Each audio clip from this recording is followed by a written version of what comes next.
नमस्ते मेरे प्यारे विद्यार्थी जी। कैसे हैं आप सभी लोग? हम उम्मीद करते हैं बहुत अच्छे होंगे। और क्या आप मुझे देख पा रहे हैं? क्या आप मुझे सुन पा रहे हैं? एक लंबे इंतजार के बाद, बहुत दिनों के इंतजार के बाद आप सभी लोग मुझे YouTube पर देख पा रहे हैं। मेरे बच्चों, सभी डिओसियन सोच रहे थे गुरुजी कहाँ चले गए, कहाँ चले गए, कहाँ चले गए, YouTube पर दिखाई नहीं पड़ते हैं। प्यारे बच्चों, कहते हैं हर चीज समय पर अच्छा लगता है। और याद कीजिए प्यारे बच्चों, आप जीवन में संघर्ष करते रहिए, करते रहिए, करते रहिए। एक दिन वो समय आएगा जब प्यारे बच्चों आपको आपका सफलता जो संघर्ष है उसका मेरे बच्चों परिणाम देखने को मिलता है। तो हम लोग अभी एप्लीकेशन पर क्लास कर रहे थे और आज प्यारे बच्चों हम YouTube पर आप लोग के सामने उपस्थित हो चुके हैं। तो मेरे बच्चे, जल्दी से आप सभी लोग लाइव सेशन में जुड़ जाइए और आप मुझे बताइए क्या आप मुझे देख पा रहे हैं, क्या आप मुझे सुन पा रहे हैं। मेरे बच्चे, जल्दी से सभी लोग स्टार्टिंग पोल पे क्लिक करेंगे प्लीज, है ना? अभी नहीं हुआ था पोल, है ना? हो गया, हो गया, छोड़ दो, छोड़ दो, हो गया।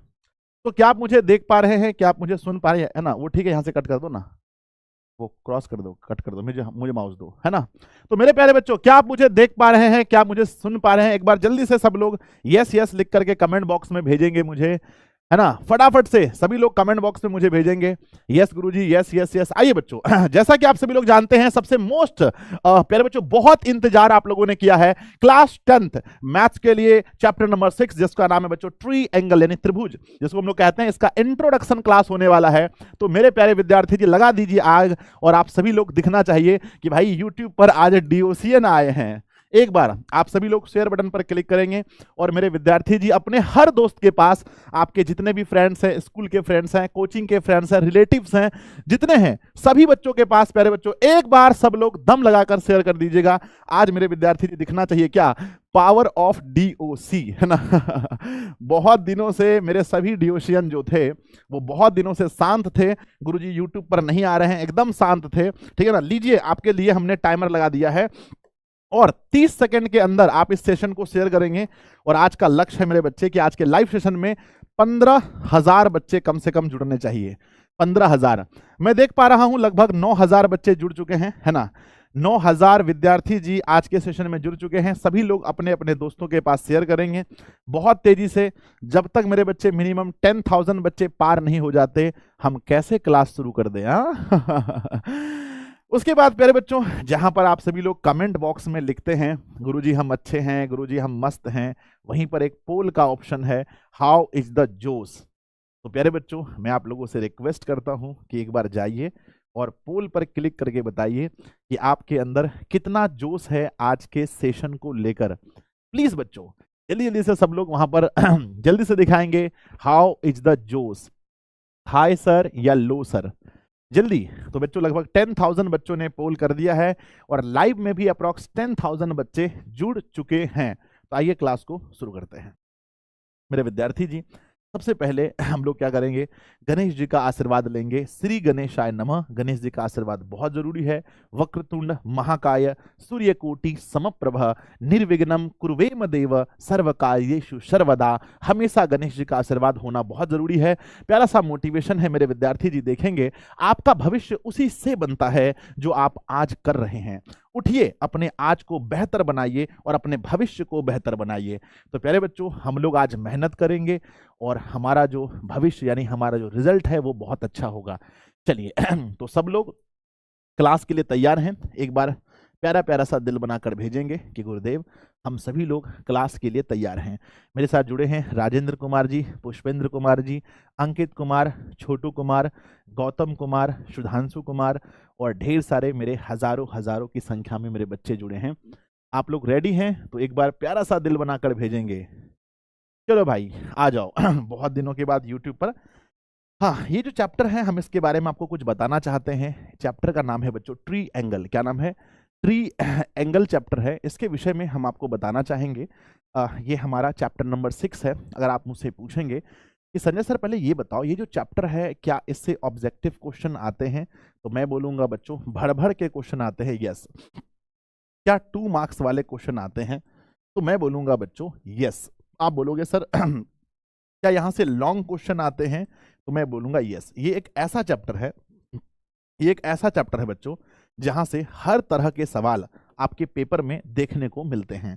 मिनिमम अगर हम बात करें बच्चों की कितने ऑब्जेक्टिव क्वेश्चन आते हैं, एमसीक्यू की संख्या 6 बच्चों, कम से कम 6 से 8 ऑब्जेक्टिव आपको इस चैप्टर से देखने को मिलेंगे।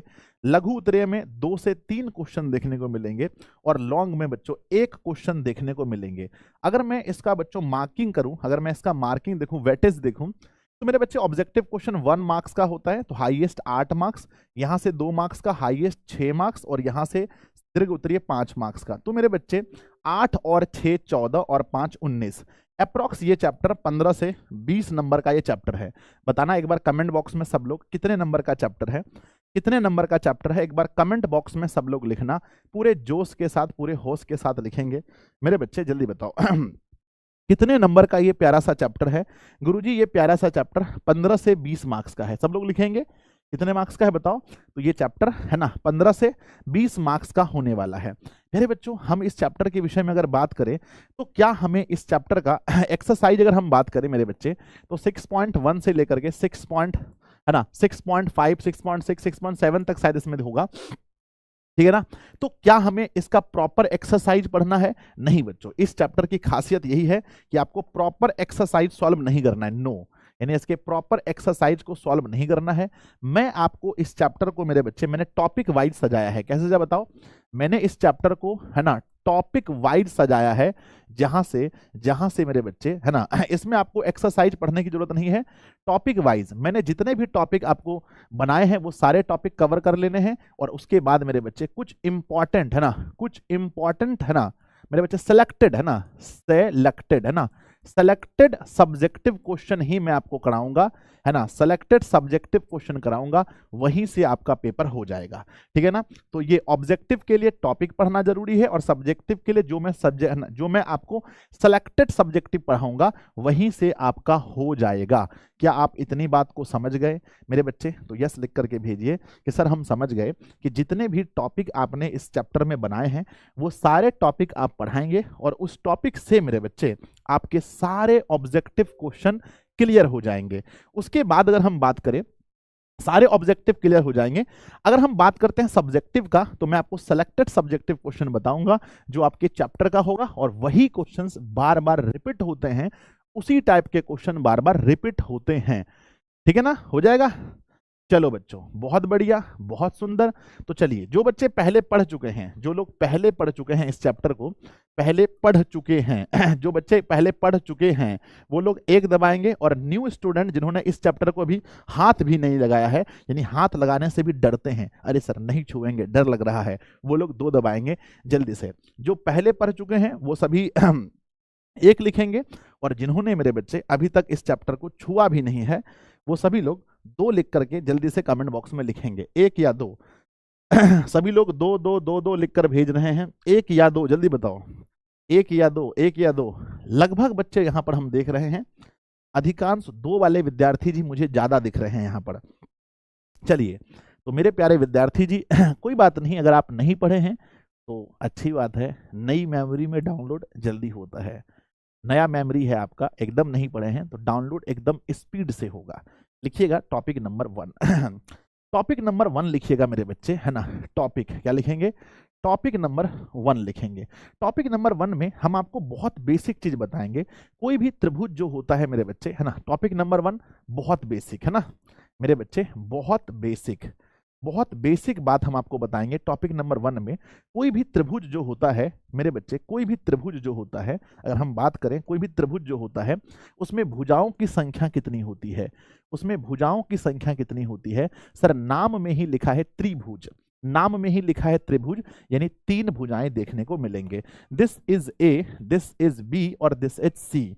बच्चों 3 भुजाएं कौन कौन सी हैं बताओ? बिल्कुल बेसिक से हम आपको पढ़ाएंगे 3 भुजाएं कौन कौन सी हैं। तो सर पहली भुजा ए से लेकर के बी, तो दिस इज ए बी, है ना। बी से लेकर के सी, दिस इज बी सी। ए से लेकर के सी, दिस इज ए सी। तो मेरे बच्चे हम कहेंगे ए बी बी सी एवं ए सी। मेरे बच्चे क्या आपको पता है कि त्रिभुज का जो सबसे बड़ा भुजा है वो कितना बड़ा हो सकता है? आप लोग मुझे बताओ कि त्रिभुज का जो सबसे बड़ा भुजा है वो आखिरकार कितना बड़ा हो सकता है? तो याद रखिएगा, त्रिभुज का बड़ा भुजा, यानी मान लो कि इसमें अगर मैं कहता हूं मेरे बच्चे 3, इसमें मान लो 4, ये एसी को अगर मैं बड़ी भुजा कहता हूं मेरे बच्चे, मान लो कि ये है 6, है ना। तो मैक्सिमम कितना बड़ा हो सकता है? आप कहना सर देखो कितना भी बड़ा हो जाए, लेकिन जो बड़ी भुजा है उसका मान इन दोनों के योग से बड़ा नहीं होना चाहिए, इन दोनों के योग से बड़ा नहीं होना चाहिए। यानी कि बच्चों हम कहते हैं, कि बड़ी भुजा बराबर बड़ी भुजा बराबर ये कभी भी मेरे बच्चे दोनों छोटी भुजा के योग से, दोनों छोटी भुजा के योग से बड़ा, है ना। बड़ी भुजा दोनों छोटी भुजा के योग से बड़ा नहीं होना चाहिए, नहीं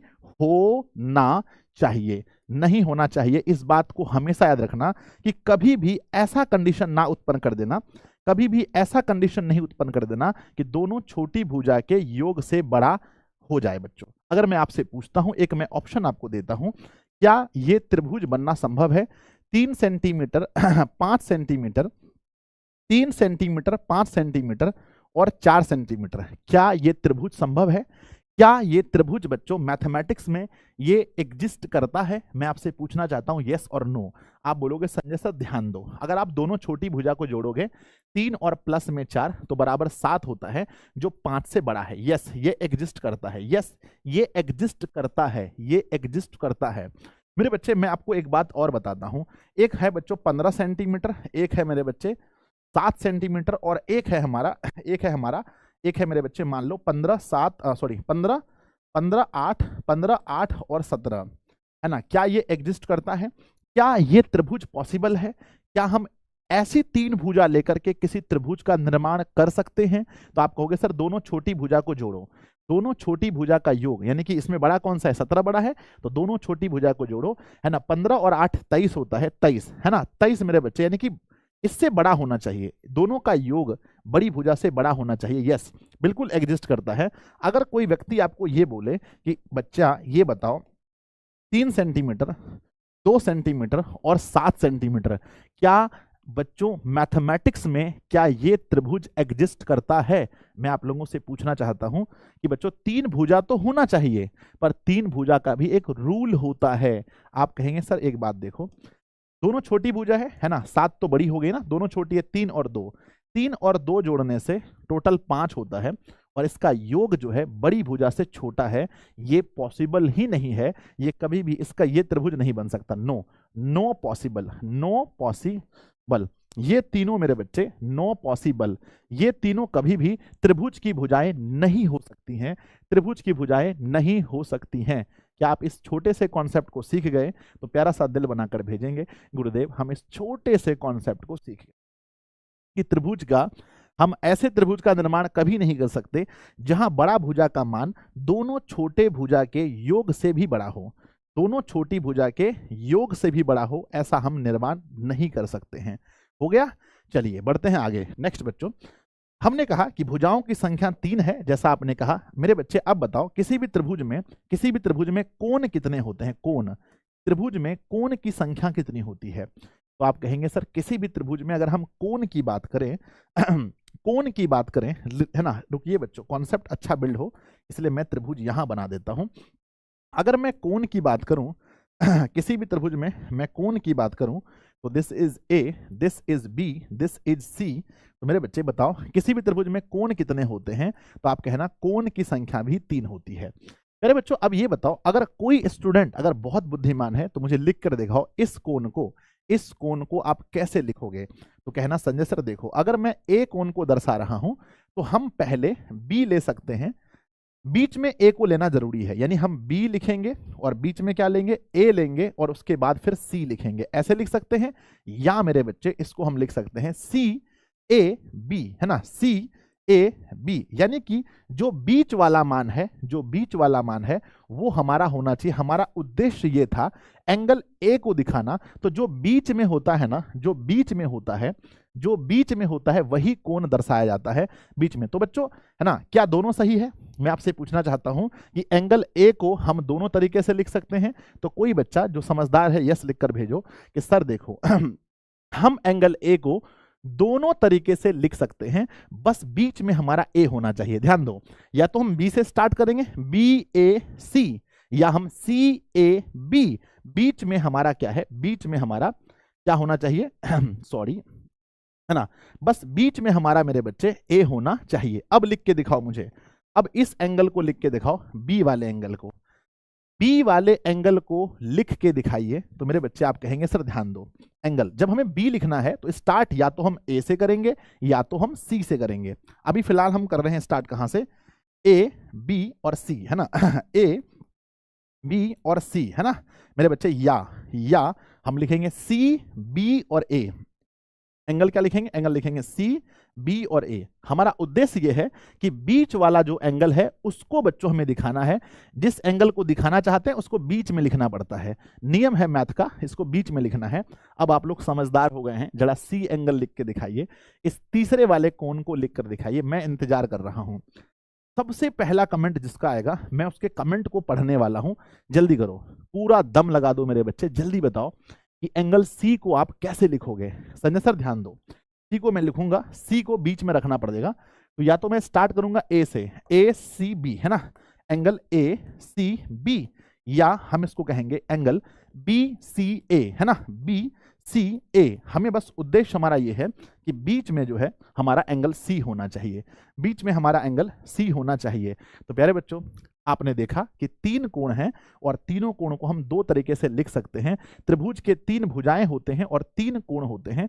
अगर आप समझ गए हैं, समझ में आ चुका है, मेरे बच्चे दिल बनाकर भेजिए। और सबसे बड़ी बात है कि एक बार सभी बच्चों से रिक्वेस्ट है कि एक बार दिशा, जितने भी डियोशियन हैं, एक बार सेशन को लाइक कर दीजिए। सभी लोग मेरे बच्चे सेशन को लाइक कर देंगे एक साथ। लाइक की संख्या, जितने बच्चे लाइव में हैं उतने लाइक्स होने चाहिए, जल्दी करो फटाफट से। सभी लोग इस प्यारे से सेशन को लाइक कर देंगे इस प्यारे से सेशन को सभी बच्चे लाइक कर देंगे, बहुत सुंदर। आइए बच्चों, अब हम पूछना चाहते हैं शीर्ष। अभी जैसा कि आपने देखा कि कोण की संख्या 3 है, अब ये बताओ कि मेरे बच्चे त्रिभुज के शीर्ष कितने होते हैं। शीर्ष, अगर मैं शीर्ष की बात करूं, शीर्ष तो देखो शीर्ष किसे कहते हैं, ये हमारा शीर्ष है, ये हमारा शीर्ष है, ये हमारा शीर्ष है। तो त्रिभुज के कितने शीर्ष होते हैं आप ये बताओ। संजय सर देखो, एक शीर्ष है हमारा ए, एक है हमारा बी और एक है हमारा सी। तो हम कहेंगे मेरे बच्चे शीर्ष की संख्या भी 3 होती है, यानी ए बी एवं सी। तो ए बी सी त्रिभुज के ये 3 शीर्ष होते हैं। तो सबसे पहला बच्चों मैं आपको यही बेसिक बता रहा था, तो पहला टॉपिक आप लोगों को समझ में आ गया होगा।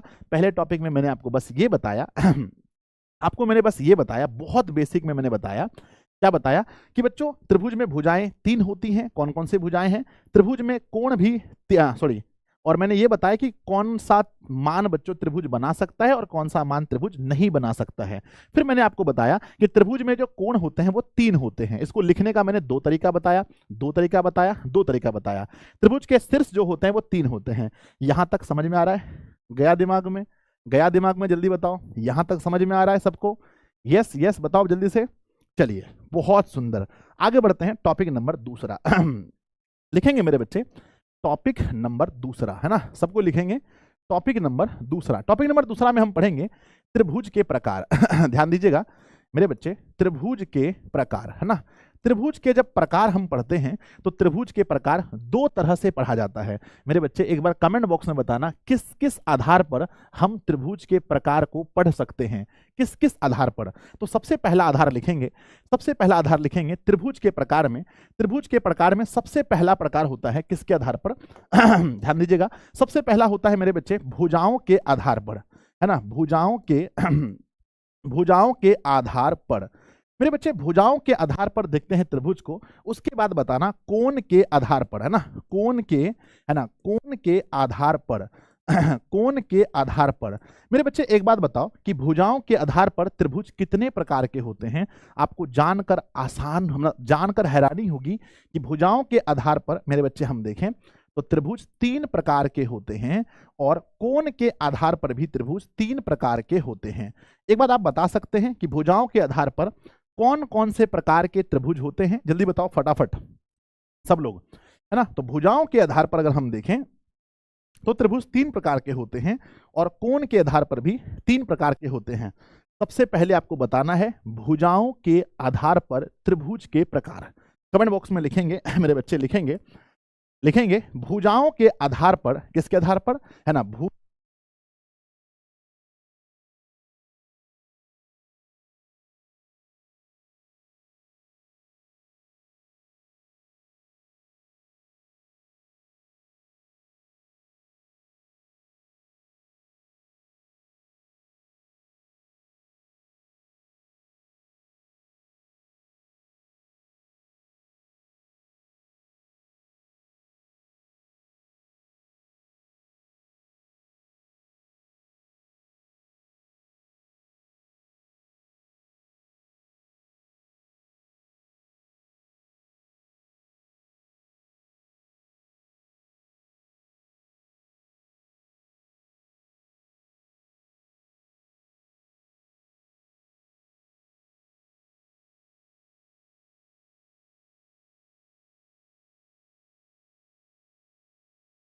चलो हो गया, हो गया ठीक, हो गया ठीक, हो गया ठीक, आ जाओ आ जाओ। तो मेरे बच्चे हमने बताया सबसे पहला क्या बताया कि भुजाओं के आधार पर त्रिभुज के प्रकार।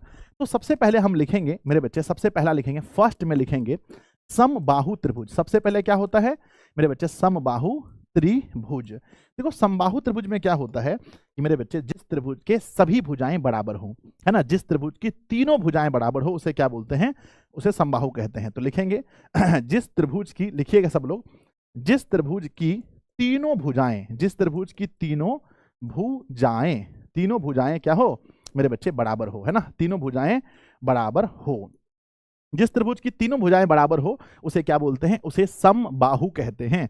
मेरे बच्चे मैं एक फिगर बना करके आपको समझाने का प्रयास करता हूं कि ये हमारे पास त्रिभुज है और आप देख सकते हैं इस त्रिभुज में हम क्या करने वाले हैं, ये हमारा ए है और ये हमारा बी है और ये हमारा सी है। मान लो मेरे बच्चे कि ये है 3 सेंटीमीटर, ये भी है 3 सेंटीमीटर, ये भी है 3 सेंटीमीटर। तो जब तीनों भुजाएं आपस में बराबर हैं, ध्यान दो, जिस त्रिभुज की तीनों भुजाएं बराबर हो उसे क्या कहते हैं, उसे समबाहु कहते हैं। इसके विषय में मैं 2 पॉइंट लिखने वाला हूं, आप याद कीजिएगा। समबाहु त्रिभुज जो होता है उसका प्रत्येक कोण कितना डिग्री का होता है बताइएगा मेरे बच्चे, है ना, ध्यान दीजिएगा, है ना। समबाहु त्रिभुज में प्रत्येक कोण कितना होता है, समबाहु त्रिभुज का, है ना, समबाहु त्रिभुज, है ना, समबाहु त्रिभुज, त्रिभुज के प्रत्येक कोण का मान, ध्यान दीजिएगा, समबाहु त्रिभुज का प्रत्येक कोण, समबाहु त्रिभुज का प्रत्येक कोण, है ना, प्रत्येक कोण, प्रत्येक कोण, है ना, न्यून कोण, ध्यान दीजिएगा, प्रत्येक कोण न्यून कोण ब्रैकेट में लिख दीजिएगा 60 डिग्री का होता है। प्रत्येक कोण मेरे बच्चे 60 डिग्री का होता है, याद रखिएगा, इस बात को भूलना नहीं है। नेक्स्ट मेरे बच्चे, समबाहु त्रिभुज का क्षेत्रफल बहुत इंपॉर्टेंट है ऑब्जेक्टिव के लिए, लिखिएगा सभी लोग, समबाहु त्रिभुज का क्षेत्रफल, समबाहु त्रिभुज का क्षेत्रफल होता है √3/4 गुना भुजा का स्क्वायर, √3/4 गुना भुजा का स्क्वायर। ये दोनों क्वेश्चन हमारे एग्जाम के लिए मोस्ट इंपॉर्टेंट है बच्चों। तो एक बार प्यारा सा दिल बनाकर भेजिए, यहां तक समझ में आया तो। समबाहु त्रिभुज सबसे पहला होता है समबाहु त्रिभुज। समबाहु त्रिभुज हम उस त्रिभुज को कहते हैं जिसमें तीनों भुजा आपस में बराबर हो और प्रत्येक कोण जो है इसका 60 डिग्री का होता है, और समबाहु त्रिभुज का क्षेत्रफल √3/4 गुना भुजा स्क्वायर होता है, √3/4 गुना भुजा स्क्वायर होता है। बढ़ जाए आगे, चलो भाई आगे बढ़ते हैं, नेक्स्ट, ठीक है ना। और आप सभी लोग इस सेशन को, इस प्यारे से सेशन को अपने सभी दोस्तों के पास शेयर करते रहना। हमने बोला था 15 के बच्चों, तो एक छोटा सा हमारा जो मैंने कहा था उसको भी पूरा करते चलना है। नेक्स्ट देखिएगा, समबाहु के बाद होता है नंबर दूसरा में समद्विबाहु त्रिभुज। लिखेंगे समद्वि, है ना, समद्विबाहु त्रिभुज। तो कमेंट बॉक्स में लिखिएगा समद्विबाहु त्रिभुज में क्या होता है, जिस त्रिभुज की कोई दो भुजा, कोई भी दो भुजा बराबर हो। तो कहते हैं जिस त्रिभुज की जिस त्रिभुज की, है ना, जिस त्रिभुज की कोई दो भुजा, है ना, जिस त्रिभुज की कोई दो भुजा बराबर हो, कोई दो भुजा क्या हो, बराबर हो। मेरे बच्चे कोई भी दो भुजा आपस में अगर बराबर हो गया, देखो त्रिभुज की 3 भुजा होती है, अगर उसमें से 2 भुजा बराबर है तो हम उसे कहेंगे समद्वि। सम माने होता है बराबर, ध्यान दीजिएगा, हिंदी व्याकरण के स्टूडेंट हैं, सम माने बराबर, द्वि मतलब 2 और बाहु मतलब भुजा, यानी कि जिस त्रिभुज की 2 भुजा बराबर हो उसे बोलते हैं समद्विबाहु त्रिभुज। तो मेरे बच्चे यहां पर ध्यान से हम लोग समझने की कोशिश करेंगे समद्विबाहु त्रिभुज कैसा होता है, कुछ इस प्रकार से रखेंगे हम। इसमें क्या करेंगे, दिस इज ए, ये हमारा ए है, दिस इज बी और दिस इज सी। ये हमारा हो गया 4 सेंटीमीटर, ये हो गया 4 सेंटीमीटर और दिस इज 3 सेंटीमीटर। तो ये 4 है, ये 4 है और ये 3 है, तो हम इसे क्या बोलेंगे, हम इसे बोलेंगे समद्विबाहु त्रिभुज। आगे बढ़ते हैं, नेक्स्ट अगला बताइएगा मेरे बच्चे, नेक्स्ट बताइएगा विषम बाहु। क्या लिखेंगे, विषम बाहु त्रिभुज, है ना। विषम बाहु त्रिभुज का रूल क्या कहता है बताइए, है ना। तो जिस त्रिभुज की कोई भुजा बराबर ना हो, यानी एक भी भुजा बराबर ना हो, तो लिखेंगे जिस त्रिभुज की, है ना, जिस त्रिभुज की कोई भुजा बराबर ना हो, जिस त्रिभुज की कोई भुजा बराबर ना हो, बराबर ना हो, यानी बच्चों एक भी भुजा जो है वो किसी के बराबर नहीं होगा, सब अपना अपना अलग अलग मान के साथ होगा। मान लीजिए मेरे बच्चे ये हमारा त्रिभुज है, दिस इज ए, ये बी है और ये सी है। मान लेते हैं कि ये 2 सेंटीमीटर का है, ये 3 सेंटीमीटर का है और ये 4 सेंटीमीटर का है। तो यहां पर कोई भी भुजा एक, है ना, आपस में बराबर नहीं है, एक है 2, एक है 3, एक है 4, यानी कोई भुजा आपस में बराबर नहीं है। तो प्यारे बच्चों, कितने ऐसे विद्यार्थी जी हैं जिसको क्लास में ही याद हो गया भुजा के आधार पर त्रिभुज के प्रकार? जल्दी बताओ, कितने ऐसे बच्चे हैं जिन्हें क्लास में ही याद हो गया भुजा के आधार पर त्रिभुज के प्रकार? जिनको याद हो गया एक कोई भी प्यारा सा इमोजी बनाकर भेजिए कि संजय सर हमको याद हो गया। ऑब्जेक्टिव में सर 1 नंबर पूछा जाएगा, गर्दा उड़ा देंगे सर, आप टेंशन मत लीजिए, आप पढ़ाते चलिए। आपने पढ़ाया समबाहु त्रिभुज, पूरा याद है, सब भुजा बराबर है, प्रत्येक कोण 60 का है, √3/4 गुना भुजा स्क्वायर। आगे आपने पढ़ाया संजय सर समद्विबाहु त्रिभुज, जिस त्रिभुज में कोई 2 भुजा बराबर हो उसे बोलेंगे समद्विबाहु। नेक्स्ट मेरे बच्चे विषम बाहु, जिस त्रिभुज की कोई भुजा बराबर ना हो उसे विषम बाहु त्रिभुज कहते हैं। आगे बढ़ जाए, आगे बढ़ जाए, आगे बढ़ जाए, चलो बच्चों आगे बढ़ते हैं। नेक्स्ट लिखिएगा कोण के आधार पर लिखेंगे मेरे बच्चे, कोण के आधार पर अभी बहुत जल्दी आप लोग का 6 घंटे का मैराथन आने वाला है। कितने घंटे का बताओ? क्योंकि बच्चों 6 घंटे का मैराथन बहुत जल्दी आने वाला है, 2-3 दिन के अंदर आप लोग का 6 घंटे का मैराथन आने वाला है। कैसा लग रहा है सुन करके? अच्छा लग रहा है? अच्छा लग रहा है। क्यों लग रहा है अच्छा? क्योंकि 12 घंटे का भी मैराथन आ रहा है। कब आ रहा है गुरुजी? सबको पता होना चाहिए कि 31 दिसंबर को पूरे साल में हमने जो आपको पढ़ाया है, चाहे वो मैथ्स हो, चाहे वो साइंस हो, चाहे वो एसएसटी हो, चाहे वो हिंदी हो, चाहे वो संस्कृत हो, कोई भी विषय है बच्चों, कोई भी सब्जेक्ट है, सभी सब्जेक्ट को हम पूरा रात आपको पढ़ाने वाले हैं, जिसकी क्लास शाम को 6 बजे शुरू करेंगे मेरे बच्चे, 6 PM में शुरू होगा और सुबह 6 AM में उसको खत्म करेंगे। 6 है ना, 12 घंटे का आप लोग का यादगार क्लास आने वाला है। तो मेरे बच्चे कहते हैं ना कि किसी भी रेस से पहले उसका रिहर्सल एक बार होना चाहिए, एक बार प्रैक्टिस होना चाहिए। तो पहले हम 6 घंटे का प्रैक्टिस करने जा रहे हैं, तब जाकर के 12 घंटे का मैराथन हम आपका लेने वाले हैं। तो बच्चों सब लोग कुर्सी की पेटी बांध लीजिए, क्योंकि दिशा में मौसम बदलने वाला है। आइएगा ध्यान देते हैं, कहाँ थे हम थे कोण के आधार पर। ध्यान दीजिएगा, कोण के आधार पर है ना, कोण के आधार पर लिखेंगे त्रिभुज के प्रकार। कोण के आधार पर त्रिभुज के प्रकार को लिखेंगे तो सबसे पहला त्रिभुज होता है कोण के आधार पर सबसे पहला त्रिभुज, जिसका नाम है बच्चों न्यून कोण त्रिभुज, है ना। न्यून कोण त्रिभुज, कमेंट बॉक्स में लिखिएगा कि न्यून कोण त्रिभुज किसे कहते हैं? जिस त्रिभुज का प्रत्येक कोण 90 डिग्री से कम हो, है ना। जिस त्रिभुज का प्रत्येक कोण 90 डिग्री से कम हो उसे क्या कहते हैं? न्यून कोण त्रिभुज कहते हैं।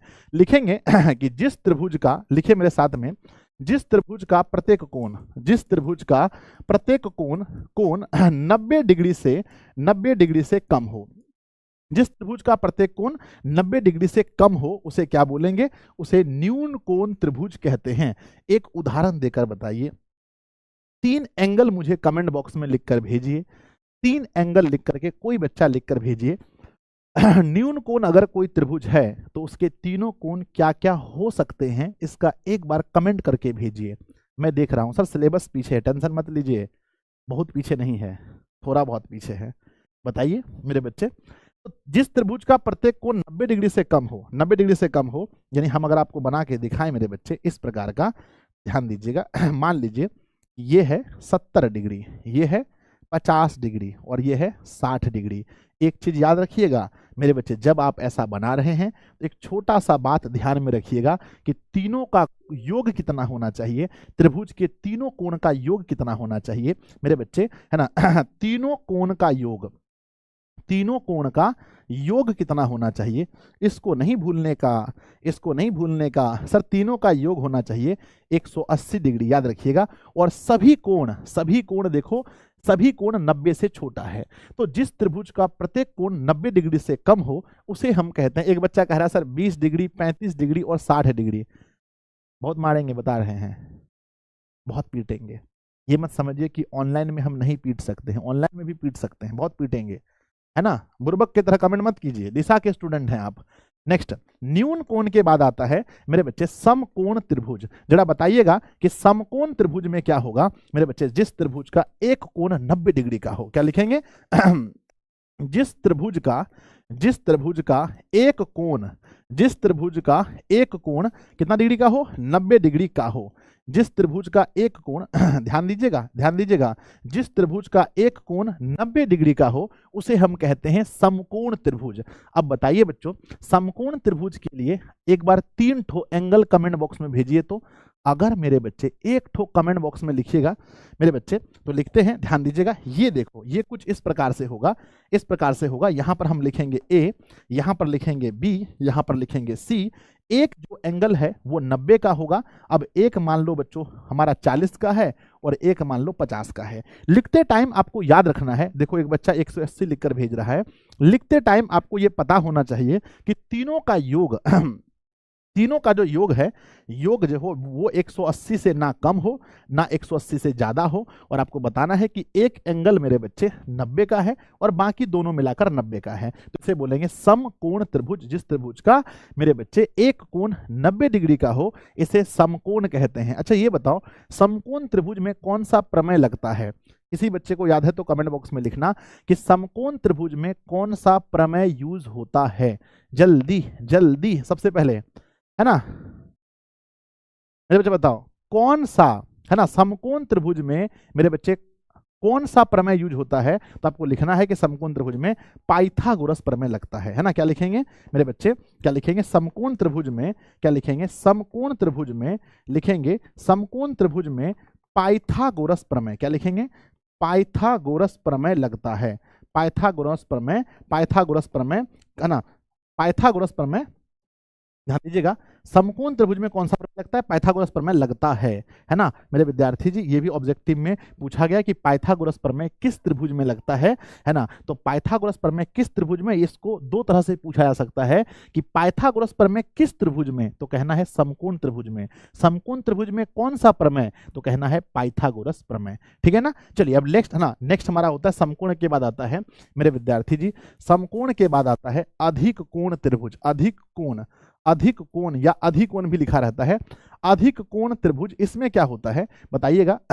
अधिक कोण त्रिभुज, तो अधिक कोण त्रिभुज में क्या होगा कि जिस त्रिभुज का एक कोण 90 डिग्री से अधिक हो, जिस त्रिभुज का एक कोण 90 डिग्री से अधिक हो उसे क्या बोलेंगे? अधिक कोण त्रिभुज। तो लिखिएगा कि जिस त्रिभुज का जिस त्रिभुज का जिस त्रिभुज का एक कोण, जिस त्रिभुज का एक कोण 90 डिग्री से अधिक हो, जिस त्रिभुज का एक कोण 90 डिग्री से अधिक हो उसे बोलते हैं अधिक कोण त्रिभुज। अब तीन एंगल आपको ऐसा भेजना है जिसमें एक एंगल 90 से अधिक हो लेकिन तीनों को जोड़ने से 180 होता हो। जल्दी से कमेंट बॉक्स में भेजेंगे, सभी लोग भेजेंगे कमेंट बॉक्स में। चलिए तो मेरे बच्चों ने लिखा है फटाफट से कि हमें बनाना है अधिक कोण त्रिभुज। तो मान लीजिए कि ये हमारे पास है और इसमें से एक एंगल हमने दे दिया, ये हमारा दे दिया हमने बच्चों 110। 110, अब ये 70 में दोनों है तो ये मान लो 20 डिग्री है और ये 50 डिग्री है। जबकि याद रखना है कि तीनों को जोड़ने से 180 डिग्री ही होना चाहिए। तो देखो जिस त्रिभुज में एक कोण मेरे बच्चे, एक कोण 90 से अधिक है, हम इसे अधिक कोण कहेंगे। तो प्यारे बच्चों हम उम्मीद करते हैं कि आप लोग समझ गए होंगे, अधिक कोण त्रिभुज को समझ गए होंगे। 90 से अधिक होगा, समकोण में एक एंगल 90 होगा और न्यून कोण में सभी एंगल 90 से छोटा होगा। जिसको जिसको मेरे बच्चे समझ में 100% आ गया, एक बार प्यारा सा दिल बनाकर भेजिए कि गुरुजी हम लोग एकदम तैयार है, टेस्ट लिया जाए। जल्दी से अगर समझ में आ गया तो प्यारा सा दिल बनाकर भेजिए। अभी प्यारा सा लल्लन टॉप एक टेस्ट होने वाला है आपका और आपको टेस्ट देना पड़ेगा। आइए बच्चों लीजिए क्वेश्चन लिखेंगे सब लोग अपने अपने कॉपी में, सब लोग लिखिएगा TEST, टेस्ट लिखिएगा। लीजिए बच्चों पहला क्वेश्चन, पहला सवाल, पहला त्रिभुज आपके सामने है जिसका नाम A है, B है और C है। आपको नामकरण करना है, ये 3 सेंटीमीटर है, ये 4 है और ये भी 3 है। सेकंड क्वेश्चन आपके सामने उपस्थित हो चुका है मेरे बच्चे, क्वेश्चन पर ध्यान देंगे। ये A है, ये B है, ये C है, ये 50 डिग्री है, ये 40 डिग्री है और ये मेरे बच्चे ध्यान देंगे ये 50 डिग्री है, ये हमारा 70 डिग्री है और ये हमारा 60 डिग्री है। अगला क्वेश्चन आपके सामने उपस्थित हो चुका है। नेक्स्ट क्वेश्चन देखेंगे, अगला सवाल देखेंगे, अगला सवाल देखेंगे। नेक्स्ट क्वेश्चन उपस्थित हो चुका है, ये है हमारा 90 डिग्री, ये है हमारा 10 डिग्री और ये है हमारा मेरे बच्चे ये है हमारा 80 डिग्री। ठीक है ना, A, B और C। अगला क्वेश्चन आपके सामने उपस्थित हो चुका है जो लिखा गया है यहाँ पर A है, ये B है और ये C है, ये 3 है, ये 2 है और ये 5 सेंटीमीटर है। तो आपको इस 4 त्रिभुज का आपको नाम लिखना है। जल्दी जल्दी से आपको ये चारों त्रिभुज का आपको नाम लिखकर भेजना है। सबसे पहला देखेंगे तो पहले त्रिभुज में आप देख पा रहे हैं कि सभी के ना ये 2 भुजा आपस में बराबर है। जब 2 बराबर है तो हम इसे समद्विबाहु बोलेंगे। जिस त्रिभुज के 2 भुजा आपस में बराबर हो हम उन्हें समद्विबाहु कहते हैं। यहाँ पर कोण के आधार पर सभी कोण 90 से छोटा है। जब 90 से सब छोटा है तो हम इन्हें न्यून कोण त्रिभुज कहेंगे। अगला देखते हैं, एक 90 डिग्री के बराबर है तो हम इन्हें समकोण त्रिभुज कहेंगे। और अगला क्वेश्चन देख सकते हैं, यहाँ पर सब मान अलग अलग है तो इसको हम विषम कहते हैं। और भुजा बच्चों विषम बाहु त्रिभुज है ना। तो मेरे बच्चे 4 क्वेश्चन आप लोगों ने बनाया। अब बताइएगा ये 4 क्वेश्चन में आपके दिमाग ने 4 में से कितना सही किया है। 4 क्वेश्चन में आपने कितना सही किया है मुझे बताइए जल्दी से, है ना। बच्चा कह रहा है सर हमको समझ नहीं आया। हे भगवान, आपको समझने के लिए पूरा अच्छे से तन मन से एकदम देखना पड़ेगा क्लास को। अगर हजारों बच्चे समझ रहे हैं, अगर मेरे बच्चे इतने विद्यार्थी जी समझ रहे हैं तो आपसे कहाँ गलती हो रही है जो आप नहीं समझ रहे हैं। आप सोचिए एक बार कहाँ गलती हो गई, ठीक है ना। चलिए, तो ये था हमारा टॉपिक नंबर 2। लिखेंगे टॉपिक नंबर 3, है ना। मेरे बच्चे बढ़ते हैं। अब हम लोग क्या करेंगे, लिखेंगे टॉपिक नंबर 3। टॉपिक नंबर 3 लिखिएगा, ध्यान दीजिएगा, लिखिएगा टॉपिक नंबर 3। टॉपिक नंबर 3 है त्रिभुज के कोण बच्चों, है ना। त्रिभुज के कोण के विषय में हमारे एग्जाम में क्वेश्चन आता है। त्रिभुज के कोण से रिलेटेड क्वेश्चन हमारे पेपर में बहुत ही ज्यादा पूछा जाता है। आप सभी लोग जानते हैं कि त्रिभुज के तीनों कोणों का योग कितना होता है, बताइएगा। त्रिभुज के तीनों कोणों का योग, तो नोट देकर के लिखेंगे, नोट देकर के लिखिएगा त्रिभुज के तीनों कोणों का योग त्रिभुज के तीनों कोणों का योग, त्रिभुज के तीनों कोणों का जो योग होता है, त्रिभुज के तीनों कोणों का योग 180 डिग्री होता है। त्रिभुज के तीनों कोणों का योग कितना होता है बताइएगा, 180 डिग्री होता है। अगर हमारे पेपर में एक सवाल दिया जाए, हमारे पेपर में एक सवाल आ गया, ध्यान दीजिएगा, हमारे पेपर में एक सवाल आ गया, ये ए है, ये बी है और ये सी है। यहाँ लिखा है मेरे बच्चे 70 डिग्री, यहाँ लिखा है 80 डिग्री। तो बताइए ये जो नहीं पता है ये मान क्या होगा, तीसरा एंगल कौन सा होगा, तीसरा एंगल कौन सा होगा। थोड़ा जल्दी कीजिएगा कि तीसरा एंगल कौन सा होगा। आप जानते हैं कि तीनों का योग 180 होता है मेरे बच्चे, तीनों का योग यानी A B C. Angle A पता है आपको कि एंगल ए, एंगल बी और एंगल सी तीनों को जोड़ने पर, है ना तीनों को जोड़ने पर 180 डिग्री होना चाहिए। इसको जोड़ते हैं 8 7 15, ये दोनों मिलकर के 70 डिग्री और प्लस में 80 डिग्री और एंगल सी बराबर 180 जोड़ने से बच्चों 150 डिग्री और प्लस में एंगल सी बराबर 180, 150 जाके माइनस होगा, एंगल सी बराबर 30 डिग्री। तो मेरे बच्चे आपको पता चल गया होगा कि एंगल सी, है ना, एंगल सी का जो मान होगा वो 30 डिग्री होगा। क्या होगा, 30 डिग्री होगा। क्योंकि प्यारे बच्चों इसका जो योग होता है, जो तीनों कोण का योग होता है वो 180 डिग्री होना चाहिए। तो आंसर बताइए कितना होगा, सब लोग लिखेंगे जल्दी से, आंसर बताइए कितना होगा, 30 डिग्री। जो लोग 40 कह रहे हैं 100% गलत है, ठीक है ना। अगला सवाल देखते हैं, आपके सामने उपस्थित हो रहा है मेरे बच्चे। अगर सवाल में कभी ऐसा लिखा रहे, कभी ऐसा लिखा रहे कि ये हमारा इस तरह से त्रिभुज दिया रहे, ए बी और सी, यहाँ पर लिखा रहे मेरे बच्चे, यहाँ लिखा रहे 2x, यहाँ लिखा रहे 3x और यहाँ लिखा रहे, मान लो कि मेरे बच्चे हाँ यहाँ लिखा रहे 4x। तो बताइए सभी एंगल का मान कौन कौन सा है, सभी एंगल का मान कौन कौन सा है आपको बताना है कि एंगल ए क्या है, एंगल बी क्या है और एंगल सी क्या है।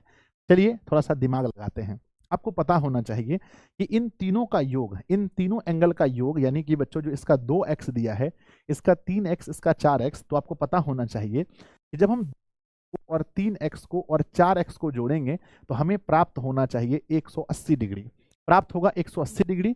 अब इसको जोड़ते हैं 2 और 3, 5 और 4 9, तो बच्चों ये 9x हो गया, 9x बराबर 180 डिग्री, 9 दूनी 18, x का मान 20 डिग्री हुआ, जबकि x हमारा कहीं पे भी नहीं है, कहीं पे भी x नहीं है। पहला भी देखेंगे तो फर्स्ट वाला है बच्चों, है ना, पहला वाला हमारा है 2x, तो लिखेंगे 2 गुना 20 डिग्री बराबर लिखेंगे 40 डिग्री, 3x यानी 3 गुना 20 डिग्री बराबर लिखेंगे 60 डिग्री, 4x, 4 गुना x का मान 20 डिग्री है तो बराबर 80 डिग्री। तो हमारा जो आंसर होने वाला है वो होगा 40 डिग्री, 60 डिग्री और 80 डिग्री। ध्यान दीजिएगा 40, 60 और 80, 40, 60 और 80 जरा देखिएगा, 40, 60 और 80 सही है ना। चलिए, है ना, 40 डिग्री, 60 डिग्री और 80 डिग्री, 40 डिग्री, 60 डिग्री और 80 डिग्री। समझ गए ना। चलिए अगले क्वेश्चन पर ध्यान देते हैं। ये क्वेश्चन नंबर दूसरा था। क्वेश्चन नंबर तीसरा लिखेंगे, त्रिभुज के कोनों का, है ना लिखेंगे त्रिभुज के कोनों का अनुपात, त्रिभुज के कोनों का अनुपात त्रिभुज के कोनों का अनुपात 2:3:5 है। Full stop. इनके कोण ज्ञात करें, है ना इनके कोण ज्ञात करें, इनके कोण ज्ञात करें। तो प्यारे बच्चों लीजिए, एक भारी भरकम क्वेश्चन आपके सामने उपस्थित है। जो बच्चे थोड़ा सा भी दिमाग लगाने वाले हैं उसके लिए ये क्वेश्चन एकदम हलवा है, उसके लिए क्वेश्चन चटनी है। जल्दी बताइए मेरे बच्चे कि त्रिभुज के कोनों का जो अनुपात है वो 2:3:5 है। तो इनके कोण ज्ञात कीजिए। इनके जो कोण हैं वो आपको ज्ञात करने हैं। तो सबसे पहले बोलेंगे आप कि अनुपातिक संख्या को x मान लेते हैं। माना मेरे बच्चे जो अनुपातिक संख्या है उसको हम x मान लेते हैं। तो जो 2 है ना वो हो जाएगा 2x, जो 3 है ना वो हो जाएगा 3x, जो 5 है ना वो हो जाएगा 5x। अब आप अच्छे से जानते हैं कि बच्चों तीनों का योग, है ना, लिखेंगे हम जानते हैं कि, है ना, हम जानते हैं कि मेरे बच्चे क्या जानते हैं, आप जानते हैं कि ये 2x और प्लस में 3x और प्लस में 5x बराबर होना चाहिए 180 डिग्री। 2 3 5 5 10, तो 10x बराबर 180 डिग्री। मेरे बच्चे 10 से घटाएंगे तो 18 डिग्री। x का मान हो गया 18 डिग्री। अब आपको x तो नहीं चाहिए, आपको चाहिए 2x, यानी 2 गुना 18, तो 18 दूना 36, 3x, 3 गुना 18, 18 दिया 54, 5x, तो 5 गुना 18, 5 गुना 18, तो 18 पंचे 90। तो मेरे बच्चे एक हमारा एंगल होगा 36, एक हमारा एंगल क्या होगा, एक होगा 36, एक होगा 54, एक होगा 90। तो मेरे बच्चे 36, 54 और 90, 36, 54 और 90, 36, 54 और 90। चलिए अगर आप इसको समझ गए हैं बढ़िया से तो प्यारा सा दिल बनाकर भेजिए कि सर समझ गए। इस छोटे से बात को अगर आप समझ गए हैं तो मेरे प्यारे विद्यार्थी जी एक बार प्यारा सा दिल बनाकर भेजिए कि सर समझ गए, है ना। तो हमारा आंसर होगा आन्या सिंह, सुजीत कुमार, अर्पिता कुमारी, नेहा कुमारी, रघुवेंद्र कुमार। चलो सबका आंसर है। नेक्स्ट मेरे बच्चों आगे बढ़ते हैं। एक बहुत ही प्यारा सा सवाल है, उसको संभालने की कोशिश कीजिएगा। 4 नंबर क्वेश्चन है। क्वेश्चन लिखा गया है, ये हमारा त्रिभुज बना है, ये इसका बाह्य कोण है। मेरे बच्चे लिखा गया है कि this is A, this is B, this is C और दिस इज डी। पूछा है मेरे बच्चे, यहाँ पर दिया गया है 70 डिग्री, यहाँ दिया है मेरे बच्चे मान लो 50 डिग्री, और आपसे क्वेश्चन पूछा गया है कि आपको एंगल निकालना है ए, सी और डी। कोई बच्चा बता सकते हैं कि एंगल ए सी डी बराबर क्या होगा, है ना मेरे बच्चे, है ना। एंगल ए सी डी का मान क्या होगा, एंगल ए सी डी का मान क्या होगा। तो आपको पता होना चाहिए कि मेरे बच्चे ध्यान दो, ये हमारा ए सी डी यानी हमसे ये वाला पार्ट पूछा जा रहा है। तो सबसे पहले आप ये बताइए कि त्रिभुज के तीनों कोनों का योग कितना होता है। त्रिभुज के तीनों कोनों का योग 180 होता है। तो ये हमारा 50 है और ये हमारा 70 है और ये 50 है। 70 50 होता है 120, यानी कि ये वाला हमारा तीसरा कोण 60 होगा। तीसरा कोण 60 होगा और आप देख सकते हैं यहाँ आधा वृत्त बन रहा है, और जहां भी आधा वृत्त बने तो दोनों का योग 180 होता है, क्योंकि आपको पता है कि पूरा वृत्त बराबर 360 डिग्री और जहां भी आधा वृत्त बने उसका मान 180 डिग्री होता है। तो मेरे बच्चे यहाँ पर हमने लिखा है 60, और 60 में हम कितना जोड़ें कि 180 हो जाए, तो 60 में हमको 120 जोड़ना पड़ेगा। 60 में कितना जोड़े बताइए, 60 में कितना जोड़ना है, तो 60 में हमको 120 डिग्री जोड़ना है। तो दिस इज 120 डिग्री। क्या मेरे बच्चे इसका कोई दूसरा तरीका है, क्या इसका कोई ट्रिक भी है, बताइए कमेंट बॉक्स में लिखेंगे क्या इसका कोई ट्रिक भी है।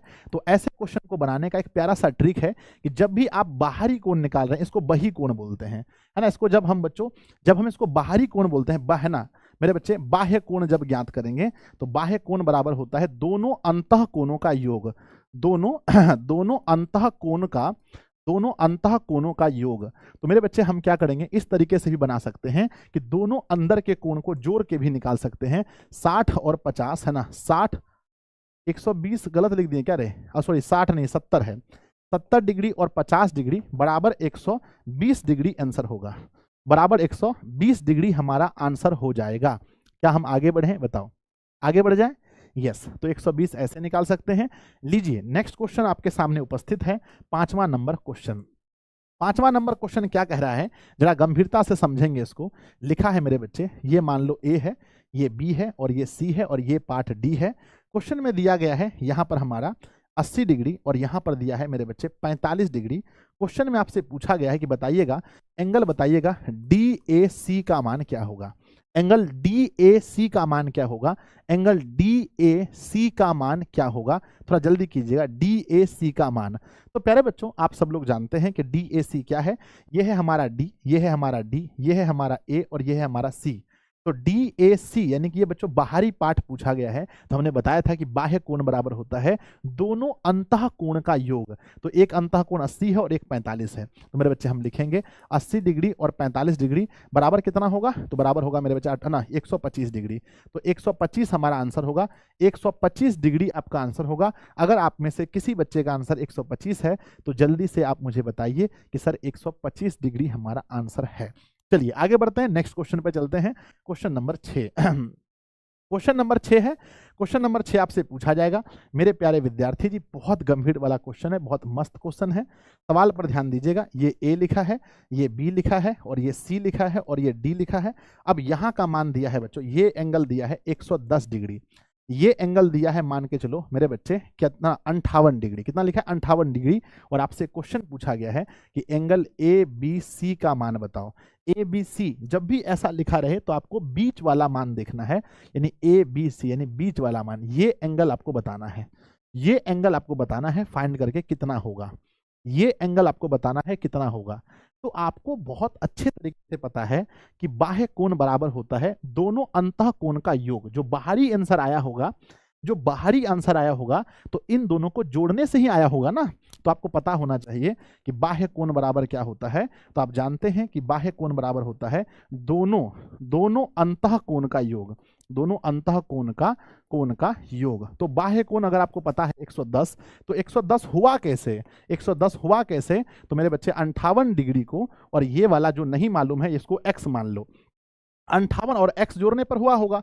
अब 110 में से अगर आप 58 घटाएंगे तो मेरे बच्चे x का मान 52 आएगा, x का मान 52 आएगा। तो प्यारे बच्चों आप लोग एकदम प्यार से बोल दो कि सर ये वाला टॉपिक हो जाएगा, है ना, ये वाला टॉपिक बाह्य कोण अंतः कोण वाला टॉपिक हो जाएगा। तो मेरे बच्चे एक बार GUD लिख कर भेजेंगे कि सर बाह्य कोण और अंतः कोण के टॉपिक में हमें कोई समस्या है ही नहीं, है ना। बाह्य कोण और अंतः कोण के टॉपिक में अगर आपको कोई समस्या नहीं है तो GUD लिख कर भेजेंगे। यस, सब लोग मेरे बच्चे जल्दी से GUD लिख कर भेजेंगे। आ जाओ, सबका GUD आ चुका है कि हमें कोई समस्या नहीं है बाह्य कोण और अंतः कोण में। आइए बच्चों बढ़ते हैं अगले टॉपिक में, है ना। यहां से क्वेश्चन पूछा जाता है, मैं आपको कहना चाहूंगा क्योंकि ये मुझे पता है। ये टॉपिक नंबर 3 त्रिभुज के कोण, है ना। त्रिभुज के कोण से बेसिक क्वेश्चन बहुत पूछा गया है मेरे प्यारे बच्चों। तो आइए हम लोग आगे बढ़ते हैं। नेक्स्ट टॉपिक नंबर लिखेंगे 4, टॉपिक नंबर लिखेंगे 4, है ना। टॉपिक नंबर लिखेंगे 4 जिसका नाम है मेरे बच्चे जिसका नाम है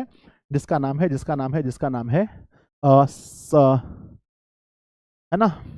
ये बताओ कि जिन दो कोणों का योग 90 डिग्री हो हम उसे क्या कहते हैं, पूरक कहते हैं। हाँ याद आ गया मेरे बच्चे, लिखेंगे पूरक। क्या लिखेंगे, पूरक एवं समपूरक, है ना। पूरक और समपूरक कोण, है ना, पूरक और समपूरक कोण, है ना, समपूरक कोण। तो बच्चों यहां से भी हमारे एग्जाम में क्वेश्चन पूछा जाता है पूरक कोण के विषय में और समपूरक कोण के विषय में। तो आइए सबसे पहले हम लोग सीखेंगे पूरक कोण के विषय में, है ना। पूरक कोण के विषय में सीखेंगे मेरे बच्चे। पूरक कोण आप सब लोग जानते हैं कि पूरक कोण का क्या अर्थ होता है कि बच्चों अगर दो कोण मिलकर A और B दोनों मिलकर अगर मेरे बच्चे A और B दोनों मिलकर अगर 90 डिग्री है तो हमें एक दूसरे का ये क्या हो गया बताओ, यहाँ पर एक दूसरे का पूरक है। यानी कि A तथा B यहाँ मेरे बच्चे A तथा B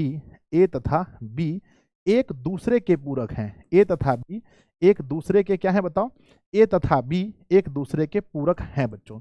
यहाँ पर A तथा B क्या है, एक दूसरे का पूरक है। अगर मैं आपसे कहूँ बच्चों, अगर मैं कहूँ बताओ 90 डिग्री ना 0 डिग्री का पूरक बताओ, 0 डिग्री का पूरक क्या होगा, 0 डिग्री का पूरक क्या होता है। परीक्षा में सीधा क्वेश्चन पूछा जाएगा कि बताइए भैया 0 डिग्री का पूरक क्या होता है। आप मुंह मत देखते रहना, आपको बताना पड़ेगा कि संजय सर 0 डिग्री का पूरक होता है 90 डिग्री, क्योंकि दोनों मिलकर 90 होना चाहिए। अगर मैं कहूं आपको कि बताओ मेरे बच्चे बताओ है ना। मेरे बच्चे बताओ 2 डिग्री का पूरक क्या होगा? 2 डिग्री का पूरक क्या होगा? तो आपको पता होना चाहिए कि 2 में कितना जोड़ें कि 90 हो जाए, तो 88 डिग्री। मेरे बच्चे बताओ कि 10 डिग्री का पूरक क्या होता है ना। 10 डिग्री का पूरक क्या होता है? तो आपको यह भी पता होना चाहिए कि 10 में हम कितना जोड़ें कि 90 हो जाए, तो 10 का पूरक होता है 80 डिग्री। 10 का पूरक 80 डिग्री। मेरे बच्चे ये बताओ, है ना, 30 डिग्री का पूरक कितना होता है ना। 30 डिग्री का पूरक कितना होगा? तो 30 का पूरक होगा, 30 में कितना जोड़ें कि 90 हो जाए? 60 डिग्री। अगर मैं पूछूं बच्चों कि 45 डिग्री का पूरक क्या होगा 45 डिग्री का पूरक क्या होगा, तो आपको बताना पड़ेगा 45 में कितना जोड़ें कि 90 हो जाए? 45 का 45, है ना। चलिए अब बच्चों पूरक से संबंधित आपसे हम और भी क्वेश्चन पूछते हैं जो एग्जाम में थोड़ा सा बदल कर पूछा जाता है। लीजिए मेरे बच्चे पहला सवाल संभालिएगा, पहला क्वेश्चन, फर्स्ट क्वेश्चन, है ना। पहला सवाल, है ना, क्वेश्चन नंबर पहला, वह कौन, ध्यान दीजिएगा मेरे बच्चे, पहला क्वेश्चन कि वह कौन जो जो अपने पूरक के बराबर हो, जो अपने पूरक का बराबर हो, जो अपने पूरक का बराबर हो।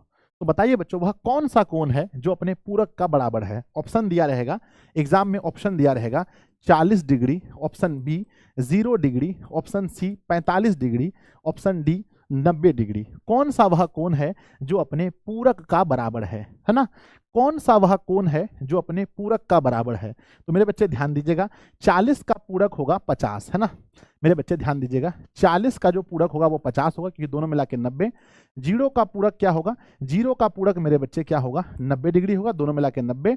45 का जो पूरक होगा वो 45 होगा क्योंकि 50 90 होता है ना। इसका पूरक होगा मेरे बच्चे 0 डिग्री, है ना। तो आप कह सकते हैं कि वह कोण जो अपने पूरक के बराबर है, तो वह कौन सा कोण है जो अपने पूरक के बराबर है? 90 कहने वाले हाथ जोड़ के विनती है, दिमाग थोड़ा सा खोलिए, दिमाग थोड़ा सा खोलिए मेरे बच्चे। वह कोण जो अपने पूरक के बराबर हो, वह कोण जो अपने पूरक के बराबर हो, तो अपने पूरक का बराबर 45 से होता है ना, क्योंकि 45 का पूरक 45, 45 का पूरक 45, तो 45 ही वह कोण है जो अपने पूरक के बराबर है। भैया दिमाग लगाइए, दिमाग लगाइए, नहीं तो दिक्कत हो जाएगा मेरे बच्चे। क्वेश्चन नंबर दूसरा, वह कोण, है ना, वह कोण जो अपने पूरक का आधा है, जो अपने पूरक का आधा है मेरे बच्चे, वह कोण जो अपने पूरक का आधा है। अब बताइए इसमें से कौन सा वह कोण है जो अपने पूरक का आधा है?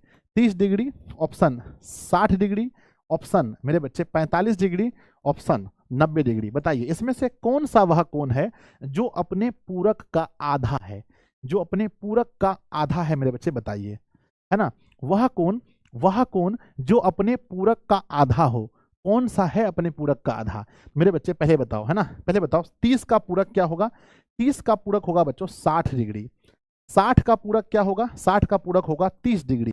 45 का पूरक क्या होगा? 45 डिग्री। और 90 का पूरक हुआ 0। पूरक का मतलब है कि जिन दोनों को जोड़ने से 90 डिग्री पूरे, उसका पूरक कहते हैं, ठीक है ना।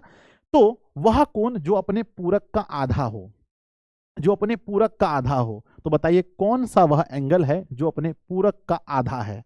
कमेंट बॉक्स में लिखेंगे मेरे बच्चे, ध्यान दीजिए। वह कोण जो अपने पूरक का आधा हो, देखो 30 का पूरक होता है 60, 30 का पूरक होता है 60, और अपने दिमाग से आप देखिएगा क्या 30 60 का आधा है?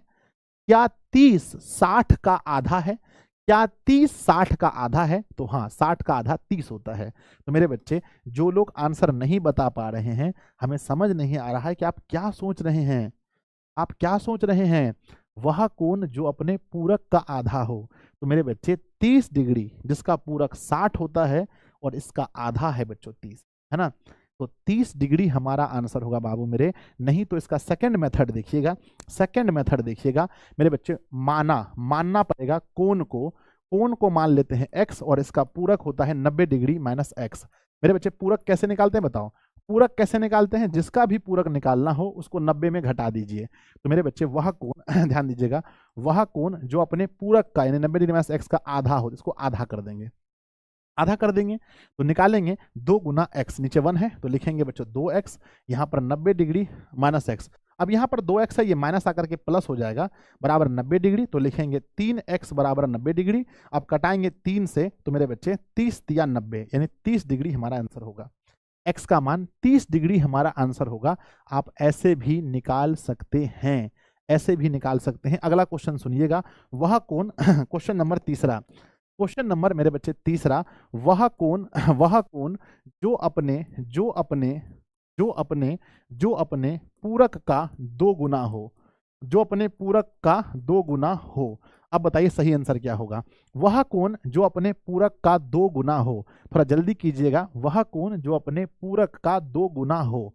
तो मेरे बच्चे सबसे पहले हम लोग क्या करेंगे, है ना, जल्दी, ये हमारा लास्ट है, वह कोण जो अपने पूरक का 2 गुना हो। तो आपको पता होना चाहिए मेरे बच्चे कि वह कोण, तो सबसे पहले मानेंगे बच्चों कोण x है, इसका पूरक 90 डिग्री माइनस x है। बोला है कि वह कोण जो अपने पूरक का 2 गुना हो, तो इसको 2 से गुना करेंगे। अब ये गुना जो है मेरे बच्चे लिखेंगे x बराबर 2 गुना 90, 180 2 गुना x, तो 2x, ये 2x आके जुड़ जाएगा, तो मेरे बच्चे बन जाएगा, ये 2x जुड़ेगा बराबर 180 डिग्री, यहाँ हो जाएगा बच्चों 3x बराबर 180 डिग्री, 6 या 18, मेरे बच्चे 60 डिग्री हमारा आंसर होगा। 60 डिग्री आप देख सकते हैं हमारा आंसर होगा, 60 डिग्री हमारा आंसर होगा। चलिए आगे बढ़ें, अगर बच्चों बन जाएगा तो सब लोग जीओडी लिखकर भेजिएगा कि पूरक और मेरे बच्चे कोण और पूरक में क्वेश्चन पूछा जाएगा, तो आराम से क्वेश्चन बन जाएगा। जल्दी से सब लोग दिल बनाकर भेजेंगे कि सर बन जाएगा बन जाएगा बन जाएगा। आगे बढ़ते हैं नेक्स्ट मेरे बच्चे, अब पूरक हो गया, अब बढ़ते हैं समपूरक के पास। लिखिएगा सब लोग, टॉपिक लिखिएगा समपूरक, है ना, समपूरक क्या लिखेंगे मेरे बच्चे, लिखेंगे समपूरक। हमने कहा था कि समपूरक किसे बोलेंगे, कि जिन दो कोणों का योग 180 डिग्री हो। क्या लिखेंगे मेरे बच्चे, कि जिन दो, है ना, जिन दो क्या लिखेंगे मेरे विद्यार्थी जी, कि जिन दो कोणों का योग, जिन दो कोणों का योग, जिन दो कोणों का योग, जिन दो कोणों का योग 180 डिग्री हो, है ना, 180 डिग्री हो, है ना, जिन दो कोणों का 180 डिग्री हो वे एक दूसरे के पूरक कहलाते हैं। वे एक दूसरे के माफ कीजिएगा, पूरक नहीं समपूरक, वे एक दूसरे के समपूरक कहलाते हैं। तो पहले बच्चों याद रखिएगा कि जिनका योग, जिन दो कोणों का योग 180 डिग्री होगा, जिन दो कोणों का योग 180 डिग्री होगा, वे एक दूसरे के क्या कहलाएंगे, समपूरक कहलाएंगे। तो बच्चों सबसे पहले बताओ 0 डिग्री का समपूरक क्या होगा, 0 डिग्री का समपूरक क्या होगा, जल्दी बताओ 0 डिग्री का समपूरक क्या होगा। तो आप कहेंगे कि सर 0 का समपूरक 180 होगा, क्योंकि दोनों को जोड़ने से 180 होना चाहिए। जिन दो कोणों का योग 180 हो वे एक दूसरे के समपूरक कहलाते हैं। अगर मैं कहूं बच्चों आपको ये बताओ 20 डिग्री का समपूरक क्या होगा, तो 20 डिग्री का समपूरक क्या होगा मेरे बच्चे, 20 डिग्री का समपूरक होगा 160 डिग्री, क्योंकि 180 पुराना है ना। 90 डिग्री का समपूरक क्या होगा, 90 डिग्री का समपूरक क्या होगा, तो 90 का समपूरक होगा 90 डिग्री, क्योंकि 90 90 जोड़ के 180 होना चाहिए। तो समपूरक में बस योग यही है कि योग 180 होना चाहिए, जोड़ने पर 180 होना चाहिए, जोड़ने पर 180 होना चाहिए, जोड़ने पर 180 होना चाहिए। यानी बच्चों अगर मैं पूछूं कि x का समपूरक क्या होगा, x का समपूरक, तो मेरे बच्चे जल्दी बताओ, है ना, x का क्या पूछा मैंने, x का समपूरक बताओ क्या होगा। तो x का समपूरक होगा 180 माइनस x, क्या होगा 180 डिग्री माइनस x होगा, 180 डिग्री माइनस x। क्वेश्चन पर ध्यान दीजिएगा, क्वेश्चन पर ध्यान दीजिएगा, 3 क्वेश्चन हम एक साथ लिख रहे हैं। वह कोण जो अपने समपूरक का, वह कोण जो अपने समपूरक का बराबर हो, वह कोण जो अपने समपूरक का बराबर हो, पहला क्वेश्चन। सेकंड क्वेश्चन मेरे बच्चे, वह कोण जो अपने समपूरक का आधा हो, अपने समपूरक का आधा हो, वह कोण जो अपने समपूरक का क्या हो, आधा हो। मेरे बच्चे फिर लिखेंगे वह कोण जो अपने समपूरक का वह कोण जो अपने समपूरक का, जो अपने समपूरक का 2/3 हो, अपने समपूरक का 2/3 हो। तो पहले बच्चों 3 क्वेश्चन है जिसका जवाब आपको देना है, जिसके लिए आपको पूरा बच्चों मेहनत करना पड़ेगा, जी जान लगाकर बताना पड़ेगा इसका सही उत्तर क्या होगा। तो पहला सवाल सुनिएगा कि वह कोण जो समपूरक का बराबर हो। मेरे बच्चे वह कोण जो समपूरक का बराबर हो, तो पता है ना कि 90 डिग्री ही है जो अपने समपूरक का बराबर होगा, 90 90, ठीक है ना। वह कोण जो अपने समपूरक का आधा हो, तो मेरे बच्चे वह कोण जो समपूरक का आधा हो, चलिए इसको बना लेते हैं कि बच्चों ये हमारा x है और इसका समपूरक होगा 180 डिग्री माइनस x, इसका आधा हो यानी आधा, तो बटे बच्चों 2 से गुना करेंगे, 2x बराबर 180 डिग्री माइनस एक्स आके जोड़ेंगे, 2x में x जोड़ेंगे बराबर 180 डिग्री। यहाँ पर होगा बच्चों 3x बराबर 180, 3 से कटाएंगे मेरे बच्चे 60। वह कोण जो अपने संपूरक का आधा हो तो मेरे बच्चे वो 60 डिग्री होगा, तो आंसर लिखेंगे 60 डिग्री। अगला क्वेश्चन, वह कोण जो अपने संपूरक का 2/3 हो। वह कोण जो अपने संपूरक का 2/3 हो। आइए बच्चों, कोण है x और इसका संपूरक है 180 डिग्री माइनस एक्स, इसका 2/3 बोला है, इसका 2/3 हो, है ना, इसका 2/3 हो। आप देख सकते हैं ये 3 भाग में है, आके गुना हो जाएगा 3x, यहाँ से 2 से गुना करेंगे 360 डिग्री और 2x आके जुड़ जाएगा, 3x में आकर के 2x जुड़ गया 360 डिग्री, बचा क्या 5x 360 डिग्री 36, है ना बच्चों, 5 से 72 डिग्री। तो वह कोण जो अपने संपूरक का 2/3 हो, वह कोण जो अपने संपूरक का 2/3 हो वो 72 डिग्री होगा। वह कोण जो अपने संपूरक का 2/3 हो वो 72 डिग्री होगा।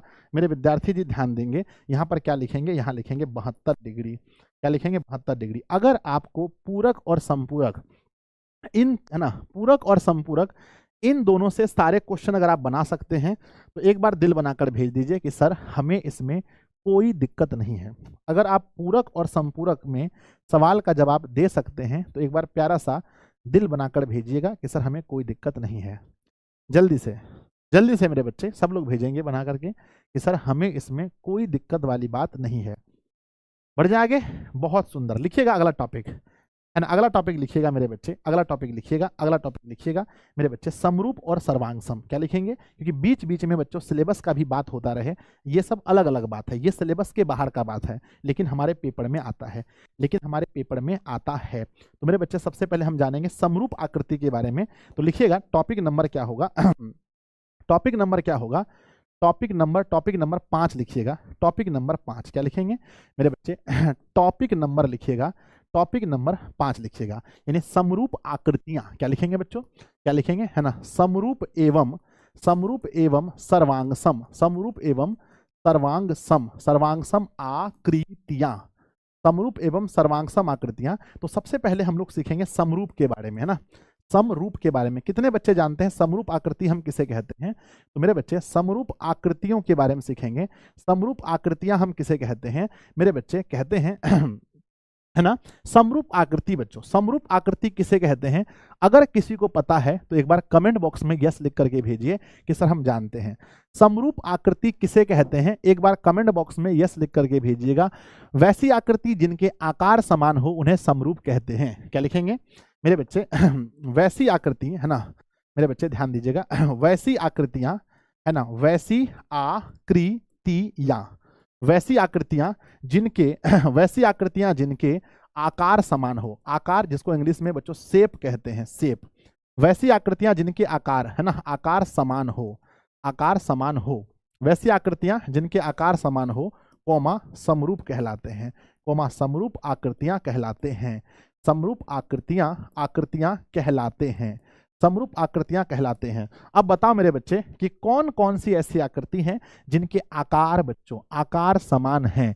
अगर हम आपसे बोलें बच्चों कि बताइए वृत्त बनाइए, वृत्त, तो वृत्त आप कैसे बनाओगे? सर अगर मैं पूछूं आपसे वृत्त कैसे बनाओगे, तो नंबर 1 देखो, वृत्त ऐसे होता है गोल गोल, दोनों वृत्त गोले गोल होता है। अगर हम आपको कहेंगे मेरे बच्चे वर्ग बनाइए, तो वर्ग आप ऐसे बनाएंगे जिसमें सभी भुजा, चाहे बड़ा हो छोटा हो, सभी भुजा आपस में बराबर हो। अगर हम आपको समबाहु त्रिभुज बनाने बोलेंगे तो समबाहु त्रिभुज बच्चों बड़ा बनाओ या छोटा बनाओ, बनाने का तरीका वही होगा जिसकी सभी भुजाएं आपस में बराबर हो, सभी भुजाएं आपस में बराबर हो। आयत बनाने बोलेंगे तो लंबाई बराबर लंबाई, चौड़ाई बराबर चौड़ाई, चाहे बड़ा बनाओ या छोटा बनाओ। तो मेरे बच्चे ये सभी आकृतियां देखो, क्या इन सभी के आकार एक जैसे हैं? क्या इन दोनों, है ना, क्या इन सभी के शेप एक जैसे हैं? बताओ, क्या इन सभी के शेप एक जैसे हैं? यस और नो। तो कहना है बच्चों हाँ। देखो सभी वृत्त जो है वो गोल ही बनते हैं, यानी कि बनने का तरीका सबका सेम है। तो बच्चों वैसी आकृति जिनके आकार समान हो, जिसके आकार समान हो मेरे बच्चे, आकार समान हो, यानी हम कह सकते हैं ये आकार समान है। वर्ग में हम देखें तो मेरे बच्चे वर्ग भी ऐसे बनता है, चारों भुजा बराबर, चाहे बड़ा हो या छोटा हो, चारों भुजा बराबर। मेरे बच्चे समबाहु त्रिभुज में तीनों भुजा बराबर होता है, तीनों भुजा बराबर होता है। मेरे बच्चे अगर हम यहाँ पर आयत में देखें तो लंबाई बराबर लंबाई से और चौड़ाई बराबर चौड़ाई से होता है, बनने का तरीका सेम है। तो ये सभी आकृति एक, है ना, ये सभी आकृति क्या है बच्चों? ये सभी आकृति समरूप हैं। ये सभी आकृति समरूप हैं, लेकिन कभी ये मत कहना, है ना, कभी ये मत कहना कि मेरे बच्चे वृत्त और वर्ग समरूप है। नहीं नहीं नहीं, दोनों वृत्त समरूप हैं। वृत्त देखो, समरूप का ऐसा चिन्ह होता है, ऐसा बच्चों, तो ये वृत्त समरूप हैं, ये वर्ग वर्ग समरूप हैं, ये समबाहु त्रिभुज समरूप हैं, ये आयत आयत समरूप हैं। तो मेरे बच्चे लिखेंगे लिखेंगे लिखेंगे लिखेंगे लिखेंगे लिखेंगे मेरे विद्यार्थी जी, लिखेंगे, है ना, यहां पर लिखेंगे नंबर 1, है ना, समरूप आकृतियां, है ना, ध्यान दीजिएगा, उदाहरण बच्चों, है ना, उदाहरण, उदाहरण लिख करके डैश दीजिए, उदाहरण देकर के डैश दीजिए। लिखेंगे बच्चों नंबर 1, सबसे पहले लिखेंगे वर्ग, नंबर दूसरा में, सॉरी बच्चों, सबसे पहले लिखेंगे वृत्त, फिर लिखेंगे मेरे बच्चे वर्ग, फिर क्या लिखेंगे मेरे बच्चे आयत, क्या लिखेंगे आयत, और फिर क्या लिखेंगे समबाहु त्रिभुज, क्या लिखेंगे मेरे बच्चे समबाहु त्रिभुज, है ना, समबाहु त्रिभुज, है ना, उसके बाद में इत्यादि, इत्यादि, क्या लिखेंगे इत्यादि। तो बच्चों सबसे पहले देखेंगे क्वेश्चन परीक्षा में कैसे आएगा, परीक्षा में क्वेश्चन कैसे आता है, लिखिएगा परीक्षा में सवाल, है ना, परीक्षा में सवाल कैसे पूछा जाता है, आइए गौर फरमाते हैं मेरे बच्चे। परीक्षा में सवाल आता है सभी वर्ग होते हैं, सभी वर्ग होते हैं, option a, option a, option a, option a समरूप, option b, option b, option b सर्वांग सम, option c, option c, option c दोनों, ऑप्शन डी कोई नहीं। तो मेरे बच्चे बताइएगा आंसर क्या लिखेंगे, है ना। एग्जाम में जो क्वेश्चन पूछा जाता है सीधा उस पर फोकस कीजिए ना सर, है ना। मेरे बच्चे बताओ कि सभी वर्ग होते हैं, तो जितने भी वर्ग हैं इस दुनिया में वो सभी वर्ग समरूप होते हैं, क्योंकि उनके बनने का जो तरीका है, उनके जो आकार होते हैं वो एक जैसे ही होते हैं, उनके आकार एक जैसे होते हैं, तो सभी वर्ग समरूप होते हैं। अगला क्वेश्चन पूछा जाएगा मेरे बच्चे सभी वृत्त डॉट डॉट होते हैं, खाली स्थान को भरते चलिएगा। अगला क्वेश्चन आएगा मेरे बच्चे, अगला क्वेश्चन आएगा सभी डॉट डॉट त्रिभुज, सभी डॉट डॉट त्रिभुज, है ना, समरूप होते हैं, सभी डॉट डॉट त्रिभुज समरूप होते हैं। अगला क्वेश्चन मेरे बच्चे सभी, है ना, सभी समबाहु त्रिभुज, है ना, सभी समबाहु त्रिभुज, सभी समबाहु त्रिभुज डॉट डॉट होते हैं। तो खाली स्थान को भरिएगा, खाली स्थान को भरिएगा, खाली स्थान को भरिएगा। सवाल पर ध्यान दीजिएगा, सवाल कह रहा है कि सभी वर्ग डॉट डॉट होते हैं, तो जितने भी वर्ग उठाकर देख लीजिए, सभी वर्ग मेरे बच्चे एक ही, सॉरी सभी वृत्त एक ही जैसे बनते हैं, तो सभी वृत्त को हम क्या कहते हैं, सभी वृत्त को हम समरूप कहेंगे, और सभी डॉट डॉट त्रिभुज समरूप होते हैं। तो कौन से त्रिभुज मेरे बच्चे, हमने 6 त्रिभुज के बारे में पढ़ा है, भुजा के आधार पर 3 त्रिभुज, कोण के आधार पर 3 त्रिभुज, लेकिन उसमें एक ही त्रिभुज है जो सभी समरूप, ना, जो कि बच्चों समरूप होते हैं। तो बताओ उसका नाम बताइए। तो सभी डॉट डॉट त्रिभुज समरूप होते हैं, तो सभी समबाहु, क्या लिखेंगे, सभी समबाहु त्रिभुज समरूप होते हैं। और सभी समबाहु त्रिभुज क्या होते हैं, तो मेरे बच्चे समरूप होते हैं। सभी समबाहु त्रिभुज क्या होते हैं, सभी समबाहु त्रिभुज क्या होते हैं, समरूप होते हैं, है ना, समरूप होते हैं। इसको अच्छे से याद रखना है, याद रखना है। अब प्यारे बच्चों, समरूप अगर हम लोग पढ़ रहे हैं तो इसके शर्त को पढ़ना पड़ेगा, क्योंकि परीक्षा में सवाल पूछे जाते हैं, है ना, शर्त पूछे, है ना, परीक्षा में सवाल पूछे जाते हैं। ध्यान दीजिएगा, लिखेंगे मेरे बच्चे, क्वेश्चन पर ध्यान दीजिएगा, लिखिएगा मेरे साथ में, दो त्रिभुज के ध्यान दीजिएगा, दो त्रिभुज के समरूप होने के शर्त को लिखें, समरूप होने के शर्त को लिखें, यानी मेरे बच्चे 2 त्रिभुज समरूप होगा, इसके शर्त को आपको बताना है। कमेंट बॉक्स में लिखिएगा कि 2 समरूप, है ना, 2 त्रिभुज के समरूप होने के शर्त को लिखें। तो बताइएगा मेरे बच्चे कि 2 त्रिभुज समरूप कब होगा। मान लीजिए कि एक त्रिभुज हमारे पास है, एक त्रिभुज है मेरे बच्चे, ध्यान देंगे, एक त्रिभुज हमारे पास है जिसका नाम है ABC, और एक त्रिभुज है जिसका नाम है PQR। क्या नाम है, PQR। ये दोनों त्रिभुज समरूप कब होंगे, तो हमने जैसा कहा, दिस इज ABC, ये है P, ये है Q और ये है R। तो बच्चों 2 त्रिभुज है, एक है ABC, एक है PQR, ये समरूप कब होंगे। तो बच्चों नंबर 1, सबसे पहली बात ये है कि इनके जो संगत कोण है, संगत बने कोण, इसको उठा करके इसके ऊपर बैठा देंगे, तो A का संगत कौन होगा, A का संगत कौन होगा, P होगा। B का संगत कौन होगा, B का संगत Q होगा। और C का संगत कौन होगा, C का संगत R होगा। तो मेरे बच्चे 2 त्रिभुज के समरूप होने के सबसे पहले शर्त में हम लिखेंगे, सबसे पहला लिखेंगे, फर्स्ट नंबर लिखेंगे, नंबर 1। ऐसे हम बच्चों समरूप के बारे में आपको 4 नियम पढ़ाएंगे। 4 तरह से त्रिभुज समरूप होते हैं, 4 से भी अधिक आपको हम आगे पढ़ाएंगे मेरे बच्चे। कैसे एंगल एंगल से 2 त्रिभुज समरूप होते हैं, एंगल एंगल एंगल से समरूप कैसे होते हैं, है ना, साइड एंगल साइड से कैसे होते हैं, साइड साइड साइड से कैसे होते हैं, ये सब नियम हम आपको आगे पढ़ाएंगे। तो अभी घबराहट नहीं होनी चाहिए, दिल में बेचैनी नहीं होनी चाहिए, अभी आपके अंदर तो शांति होनी चाहिए। क्या होनी चाहिए बताओ? आपके अंदर अभी क्या होनी चाहिए? आपके अंदर तो परम शांति का अनुभव आपको होना चाहिए। आइए मेरे बच्चे आगे बढ़ते हैं, आगे बढ़ते हैं। यहाँ पर क्या लिखा हमने लिखा कि 2 त्रिभुज के समरूप होने के शर्त को लिखिए। तो नंबर 1 लिखिएगा, पहले लिखिएगा बच्चों निम्नलिखित शर्त है ना, लिखेंगे मेरे बच्चे 2 त्रिभुज समरूप के निम्नलिखित शर्त है, यहाँ पर लिख देंगे। अगर सब्जेक्टिव में क्वेश्चन आएगा तो लिखेंगे मेरे बच्चे निम्नलिखित शर्त है ना, निम्नलिखित शर्त है। नंबर 1 सबसे पहला शर्त यही है कि मेरे बच्चे उनके संगत कोण आपस में बराबर हो। क्या लिखेंगे? नंबर 1 में लिखेंगे संगत कोण, संगत कोण, संगत कोण ब र में आकर बड़, है ना, संगत कोण बराबर हो, सबसे पहला शर्त है। नंबर दूसरा है बच्चों संगत भुजाएं, भुजा बराबर नहीं होना चाहिए। बताओ भुजा क्या होनी चाहिए? भुजा बराबर नहीं होना चाहिए। बराबर के जगह पर हम क्या लिखेंगे? भुजाएं बच्चों, हम ये कभी नहीं बोलेंगे कि समरूप होने के लिए ये नियम है कि ए बी भुजा वो बराबर होना चाहिए पी क्यू का, ना भाई ना, ऐसा हम नहीं बोलेंगे। हाँ लेकिन हम ये जरूर कहेंगे कि ए बी बटा पी क्यू, ए बी बटा पी क्यू का जो रेशियो है वही रेशियो मेरे बच्चे B C upon Q R का होना चाहिए, वही रेशियो मेरे बच्चे A C upon P R का होना चाहिए, A C upon P R का। तो हम कहेंगे मेरे बच्चे बताओ क्या बोलेंगे, क्या बोलेंगे, जल्दी बताओ क्या लिखना है, अरे जल्दी बताओ क्या लिखना है सर? समानुपाती हो। वाह, इसलिए कहते हैं कि बच्चे पढ़ते हैं, बच्चे पढ़ते हैं। तो मेरे बच्चे पहला हमने बताया कि 2 त्रिभुज के समरूप होने के शर्त को लिखें, 2 त्रिभुज के समरूप होने के शर्त को लिखें। पहला शर्त है कि उनके संगत कोण बराबर हो, संगत कोण बराबर हो। और नंबर दूसरा लिखेंगे मेरे बच्चे कि संगत भुजाएं क्या हो, है ना, स्वानुस्वार गौत, है ना, संगत भुजाएं क्या होनी चाहिए? संगत भुजाएं समानुपाती हो मेरे बच्चे, है ना, संगत भुजाएं क्या हो? समानुपाती हो। तो इस 2 नियम को याद करने में आपको कितना महीना का समय लगेगा बताइए, कितना टाइम आप लेंगे? क्या याद हो गया मेरे बच्चे? क्या क्लास में ही याद हो गया? तो बता दीजिए सर क्लास में याद हो गया, क्लास में याद हो गया कि संगत कोण बराबर हो और संगत भुजाएं समानुपाती हो। अगर हो गया याद तो बता दीजिए कि सर हो गया, है ना। अगर बच्चों त्रिभुज के जगह पर बहुभुज भी लिखा जाएगा, अगर बहुभुज भी लिखा जाएगा बच्चों, बहुभुज का मतलब ध्यान दीजिए, मैं आपसे पूछना चाहता हूं कितने बच्चे समझते हैं बहुभुज के बारे में, है ना, बहुभुज के बारे में कितने बच्चे समझते हैं? तो सर बहु मतलब होता है अधिक और भुज मने भुजा, यानी कि जिसकी अधिक भुजाएं हो उसे हम बहुभुज कहते हैं। क्या त्रिभुज भी एक बहुभुज है? बताइए, मैं आपसे पूछना चाहता हूं क्या हम त्रिभुज को बहुभुज कह सकते हैं? चतुर्भुज को हम बहुभुज कह सकते हैं मेरे बच्चे? पंचभुज को, है ना, पंचभुज को क्या हम बहुभुज कह सकते हैं? क्या हम षष्ठभुज को भी बहुभुज कह सकते हैं? बिल्कुल हाँ, हाँ और बिल्कुल हाँ।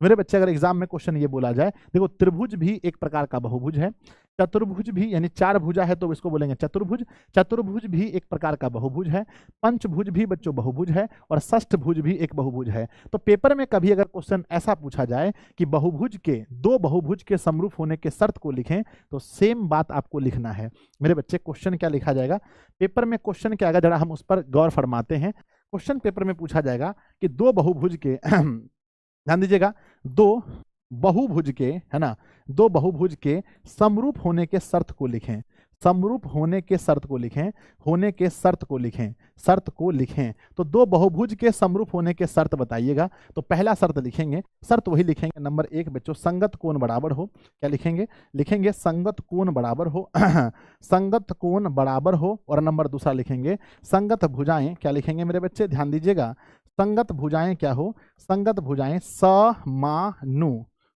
हो, संगत भुजाएं क्या हो? समानुपाती हो। समझ गए ना? चाहे बच्चों त्रिभुज के बारे में बोला जाए, चाहे बहुभुज के बारे में बोला जाए, हमको सेम बातें लिखनी है। हो जाएगा तो प्यारा सा दिल बनाकर भेजिएगा, गुरुजी हो जाएगा। सभी बच्चों से रिक्वेस्ट है, एक बार प्यारा प्यारा सा दिल बनाकर भेजेंगे कि सर हो जाएगा। सब लोग, है ना, सब लोग दिल बनाकर भेजेंगे कि सर हो जाएगा। सर कब तक क्लास चलेगा? 15 मिनट कम से कम, और 15 मिनट मेरे बच्चे, और जल्दी से लिखेंगे, लिखेंगे, लिखेंगे सब लोग जल्दी से। चलिए, समरूप होने के हम बताएंगे आपको 4 रूल हैं बच्चों, ध्यान दीजिएगा, है ना। चलिए, हो गया ना? तो ये है बच्चों हमारा बेसिक कि हम लोग कह सकते हैं कि भैया समरूप होने के शर्त हैं संगत कोण बराबर हो और संगत भुजाएं क्या हो, समान अनुपाती हो। समान अनुपाती हो। अगर मैं आपसे यहाँ पूछना चाहूँ, मैं आपको दो त्रिभुज देकर पूछना चाहता हूँ, क्या यहाँ पर भुजाएं समानुपाती हैं? मेरी बात को गंभीरता से सुनिएगा मेरे बच्चे। हम लिखेंगे ए, हम लिखेंगे बी, हम लिखेंगे सी, यहाँ लिखें डी और ई और यहाँ लिखें एफ, यहाँ लिखे हैं 2, यहाँ लिखे हैं 4, यहाँ लिखे हैं 3, यहाँ लिखे हैं बच्चों 6, यहाँ लिखे हैं 4, यहाँ लिखे हैं 9। क्या कह सकते हैं कि इन दोनों त्रिभुज के संगत भुजाएं समान अनुपाती हैं? इन दोनों त्रिभुज की संगत भुजाएं समानुपाती हैं। मेरा जवाब है आपसे। तो आप चेक करेंगे, कैसे चेक करेंगे कि बच्चों संगत भुजाएं समानुपाती है कि नहीं? तो पहले आपको निकालना पड़ेगा ए बी और डी ई का अनुपात। तो लिखेंगे ए बी बटा डी ई का अनुपात। तो ए बी का मान 2 है, यहां से देखेंगे बच्चों 4 है। निकालेंगे मेरे बच्चे 2 1 कम 2, 2 दूनी 4। फिर आप निकालेंगे बी सी और ई एफ का अनुपात। तो बी सी और ई एफ का अनुपात, बी सी का मान 3 है, इसका मान 6 है, तो 3/6 कटा करके 1/2। फिर निकालेंगे ए सी अपॉन डी एफ का अनुपात। ए सी का मान 4 है, उसका मान 9 है। मेरे बच्चे 4 और 9 नहीं कटेगा, 4 और 9 नहीं कटेगा। तो आप कहेंगे कि सर 2 तो मिल गया पर तीसरा नहीं मिला, 2 तो मिल गया पर तीसरा नहीं मिला। तो हम कहेंगे मेरे बच्चे, है ना, कहेंगे कि समान अनुपाती नहीं है। क्या लिखेंगे? समान अनुपाती नहीं है। क्या नहीं है? तो मेरे बच्चे संगत भुजाएं, क्या लिखेंगे मेरे विद्यार्थी जी? कि संगत भुजाएं जो हैं, संगत भुजाएं वो समान अनुपाती नहीं है। क्या लिखेंगे? कि संगत भुजाएं समानुपाती नहीं है। समझ गए ना? तो कैसे चेक करना है समानुपाती है कि नहीं, ये चेक करने के लिए आपको आना चाहिए। आ गया? आ गया? जल्दी बताओ, बताओ। यस सर, बिल्कुल आ गया। तो आगे बढ़ते हैं मेरे विद्यार्थी जी, कुछ और पढ़ाएंगे, पर एक दिन में कठिन कठिन टॉपिक नहीं, कुछ हल्का भी होना चाहिए। समरूप के बाद आता है मेरे बच्चे सर्वांगसम। क्या आता है? समरूप के बाद आता है सर्वांगसम। सर्वांगसम कैसे कहेंगे बच्चों? वैसी दो आकृतियां जिनके आकार और आमाप, यानी कि शेप तो हो लेकिन साइज भी सेम होनी चाहिए। तो लिखेंगे मेरे विद्यार्थी जी लिखेंगे वैसी आकृतियां, वैसी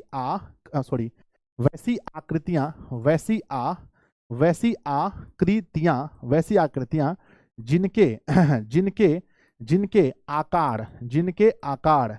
जिनके आकार यानी बच्चों शेप, है ना, जिनके आकार यानी कि बच्चों शेप, है ना, आकार में शेप में ई होता, देखना तेरे क्या होता है, जिनके आकार एवं आमाप,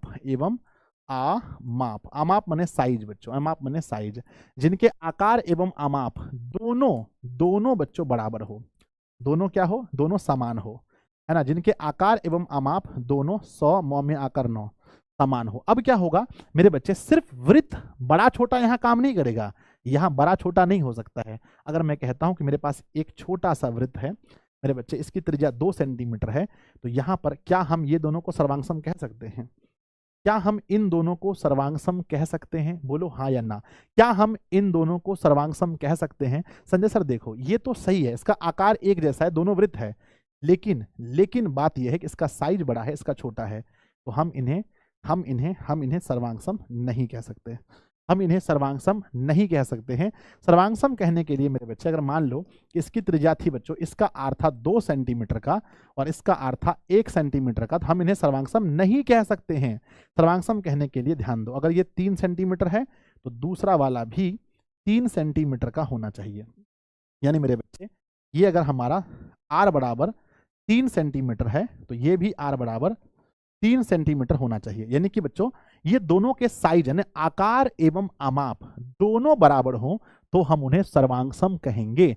सर्वांगसम होने के लिए बच्चों इसका आकार यानी कि दोनों वृत्त हैं, दोनों वृत्त तो है ही, लेकिन दोनों के साइज भी बराबर होनी चाहिए, तब हम इन्हें सर्वांगसम कहेंगे। जैसे मेरे बच्चे एक है ना, मेरे इस हाथ को देखो और इस हाथ को देखो, दोनों को ऐसे रखते हैं तो देखो बच्चों दोनों तरफ से हमारा नीचे वाला नहीं दिख रहा है, तो मेरे दोनों हाथ क्या है बताओ? दोनों हाथ बच्चों समरूप हैं या सर्वांगसम हैं? दोनों हाथ क्या हैं? दोनों हाथ क्या हैं? तो दोनों हाथ मेरे बच्चे, दोनों हाथ मेरे सर्वांगसम हैं, दोनों हाथ मेरे सर्वांगसम हैं।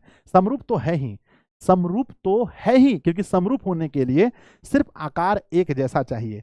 आकार एक जैसा है तो हम इन्हें समरूप कहेंगे, लेकिन अगर साइज भी बराबर हो गया तो हम इसे सर्वांगसम कहेंगे। तो ये समरूप भी है और सर्वांगसम भी है ना। आपने बच्चों 1 रुपए के 2 सिक्के लीजिए, 1 रुपए के 2 सिक्के लीजिए, एक सिक्के के ऊपर एक सिक्के को रख दीजिए, दोनों सिक्का एक दूसरे को पूरी तरह से ढक लेता है, तो 2 सिक्के, अगर हम 1 रुपए के सेम साइज के 2 सिक्के को लेते हैं तो वो क्या कहलाएंगे? वो क्या कहलाएंगे? वो कहलाएंगे सर्वांगशम, वो कहलाएंगे सर्वांगशम। तो मेरे बच्चे ध्यान दीजिएगा। आइए, क्वेश्चन पूछा गया है बिहार बोर्ड के एग्जाम में, है ना, कि 2 सेंटीमीटर का 2 वृत्त, है ना, दोनों बच्चों 2 सेंटीमीटर का है, ध्यान दीजिएगा। लिखेंगे 2 सेंटीमीटर वाला 2 वृत्त, 2 सेंटीमीटर वाला 2 वृत्त, है ना, डॉट डॉट होंगे, डॉट डॉट होंगे, जल्दी बताओ मेरे बच्चे। 2 सेंटीमीटर का, दोनों का साइज बता दिया गया है, दोनों का साइज बता दिया गया है कि वो 2 सेंटीमीटर का है। 2 सेंटीमीटर का 2 वृत्त क्या होंगे बच्चों? तो हम लिखेंगे 2 सेंटीमीटर वाला, अगर 2 वृत्त है, दोनों का 2 सेंटीमीटर वाला मतलब 2 सेंटीमीटर त्रिज्या वाला, माफ कीजिएगा यहाँ त्रिज्या लिखना छूट गया। 2 सेंटीमीटर त्रिज्या वाला 2 वृत्त क्या होंगे? तो मेरे बच्चे साइज दोनों का सेम है, तो हम इन्हें सर्वांगसम कहेंगे। क्या बोलेंगे? हम इन्हें सर्वांगसम कहेंगे बच्चों। क्या बोलेंगे? सर्वांगसम कहेंगे। और याद रखिएगा, जितने भी सर्वांगसम आकृति हैं वो सभी क्या होते हैं?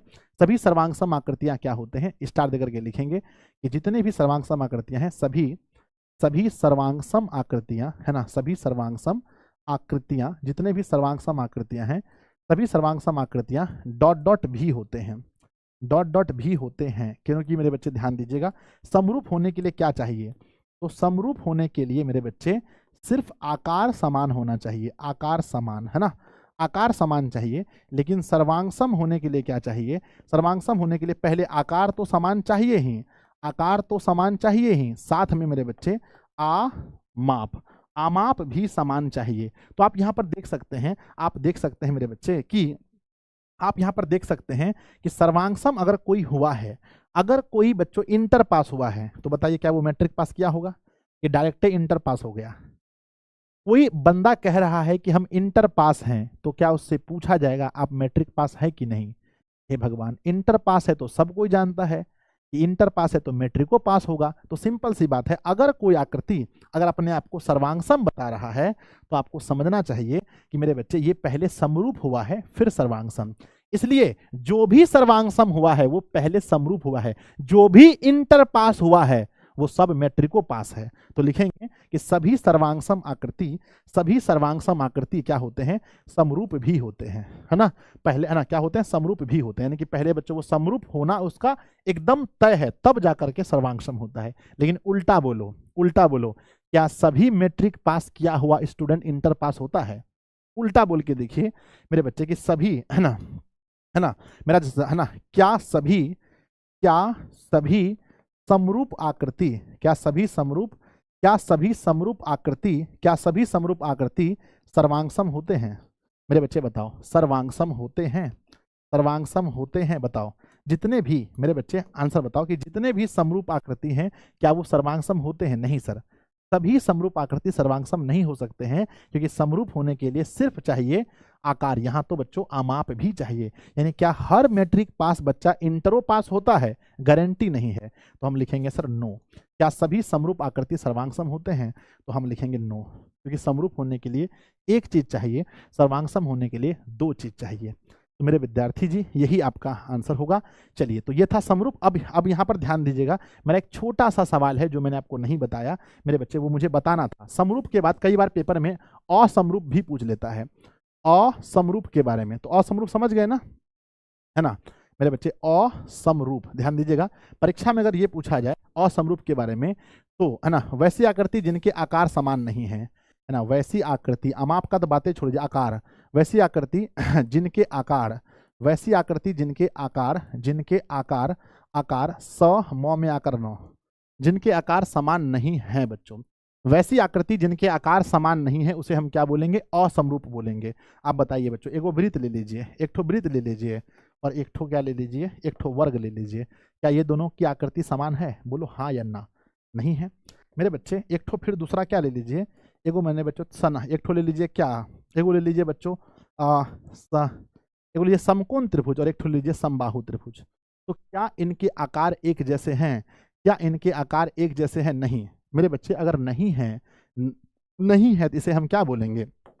इन्हें बोलेंगे मेरे बच्चे असमरूप। क्या बोलेंगे? असमरूप। क्या बोलेंगे? असमरूप। क्या बोलेंगे? असमरूप। तो मेरे बच्चे हम इन्हें बोलेंगे असमरूप। परीक्षा में एक क्वेश्चन पूछा गया था, उसका जवाब मुझे चाहिए। बोर्ड एग्जाम में बिहार बोर्ड ने एक क्वेश्चन पूछा था, बड़ा प्यारा सा क्वेश्चन पूछा था, उसका जवाब आपको देना पड़ेगा। बिहार बोर्ड ने क्वेश्चन पूछा था कि मेरे बच्चे एक आयत, है ना, ध्यान दीजिएगा, एक नहीं, सीधा लिखते हैं मेरे बच्चे, एक नहीं, सॉरी, वर्ग और वृत्त, है ना, वर्ग और वृत्त होते हैं, है ना, वर्ग और वृत्त होते हैं।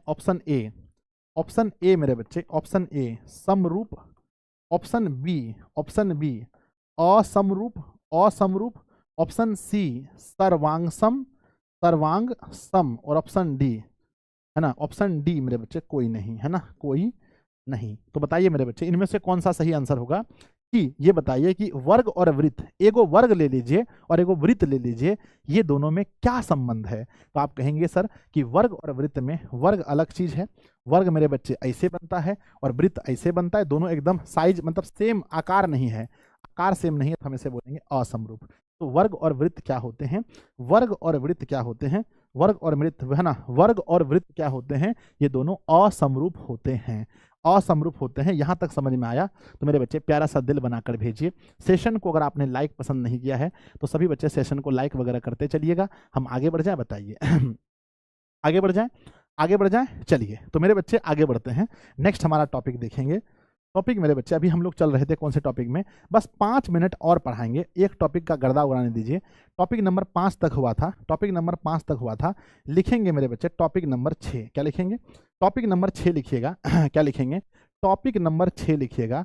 टॉपिक नंबर 6 में बताएंगे हम आपको मेरे बच्चे, जैसा कि मैंने आपको बताया कि एक वृत्त जो होता है पूरा, उसमें जो एक जो वृत्त होता है, इसमें टोटल मेरे बच्चे इसके केंद्र पर जो एंगल बनता है वो कितना बनता है, 360। अगर हम इसको आधा वृत्त कर दें तो आधा वृत्त 180 डिग्री, आधा वृत्त क्या होता है 180। तो मेरे बच्चे अगर कभी आपको ऐसे करके दे दिया जाए और यहाँ पर मेरे बच्चे इसको 2 भाग में बांट दिया जाए, एक भाग का मान दिया 2x और एक का भाग 3x, तो क्या आप बता सकते हैं, क्या आप बता सकते हैं कि मेरे बच्चे दोनों का एंगल कितना होगा, दोनों का एंगल कितना होगा, क्या आप बता सकते हैं। सर जी ये तो गर्दा आप उड़ा देंगे सर, तुरंत बता देंगे, हमें पता है कि इन दोनों का एंगल को जब जोड़ेंगे तो ये 180 होगा, यानी 2x और प्लस 3x को जोड़ेंगे तो कितना होगा, 180 होगा। 2 3 कितना होगा, 180। तो 2 और 3 कितना होता है, 5x बराबर 180 है मेरे बच्चे, 36 पंजे 180।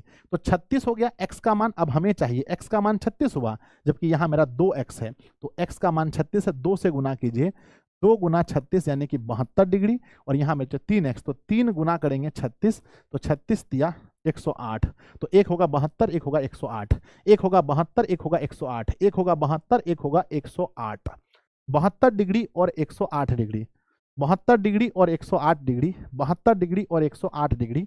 आइए मेरे विद्यार्थी जी आगे बढ़ते हैं, ये हमारा पहला क्वेश्चन था, ये हमारा फर्स्ट क्वेश्चन था। सेकंड क्वेश्चन पर चलते हैं, है ना, सेकंड क्वेश्चन पर चलते हैं। सेकंड क्वेश्चन मान लीजिए कि मेरे बच्चे इस प्रकार से हमें दिया गया है। अब यहाँ पर मेरे बच्चे 3 भाग में बांट दिया, यहाँ पर हमने यहाँ पर लिख दिया मेरे बच्चे 2x, यहाँ लिख दिया मेरे बच्चे 4x, और यहाँ लिख दिया 6 हो गया ना, 6, और मेरे बच्चे फिर से लिख दिया मेरे बच्चे 6 3, हाँ, यहाँ लिख दिया मेरे बच्चे 3x, है ना। अब बताओ कि इसमें से बताओ ये तीनों एंगल कौन कौन सा, या फिर ऐसे यहाँ पर लिखा a, यहाँ लिखा b, यहाँ पर लिखा बच्चों o, यहाँ लिखा c और यहाँ लिखा d।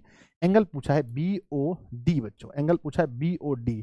एक एंगल आपको बताना है BOD, एक ही एंगल आपको बताना है जिसका नाम है BOD। क्या बताना है, BOD का मान बताना है कितना होगा, है ना। चलिए तो मेरे विद्यार्थी जी ध्यान दीजिएगा, BOD बताना है, ये है B और ये है O और ये है D, ये एंगल आपको बताना है। तो पहले पता होना चाहिए कि ये 3 भाग में बटा हुआ है, तीनों का योग कितना होगा। तो आप कहेंगे सर 2x 4x और 3x, तो लिखेंगे 2x प्लस में 4x और प्लस में 3x बराबर लिखेंगे 180 डिग्री। आपको अच्छे से पता है मेरे बच्चे कि 2 6 3 9, तो लिखेंगे 9x बराबर 180 डिग्री। अब 9 से कटाएंगे मेरे बच्चे, 9 दूनी 18, 20 डिग्री x का मान है। अब क्वेश्चन पूछा है मेरे बच्चे BOD, तो BOD ये है 2x, तो लिखेंगे 2x, क्या लिखेंगे, इसका मान क्या लिखेंगे 2x, और मेरे बच्चे 2 गुना x का मान है 20 डिग्री, 20 दूना लिखेंगे, 20 दूना क्या लिखेंगे, 20 दूना लिखेंगे 40 डिग्री आपका आंसर होगा, है ना, 40। तो बताइए बच्चों, रहने दे एक क्लास में इतना रहने दे, नहीं तो फिर ज़्यादा हो जाएगा, ओवरलोड हो जाएगा। तो आप लोग कहिएगा सर ये तो ओवरलोड हो गया। मेरे विद्यार्थी जी कमेंट बॉक्स में लिखेंगे क्या रहने दिया जाए, क्या रहने दिया जाए, एक बार सब लोग बताइए रहने दिया जाए। चलिए तो हमें भी लगता है कि रहने दिया जाए, नहीं तो ओवरलोड हो जाएगा तो दिक्कत होगा।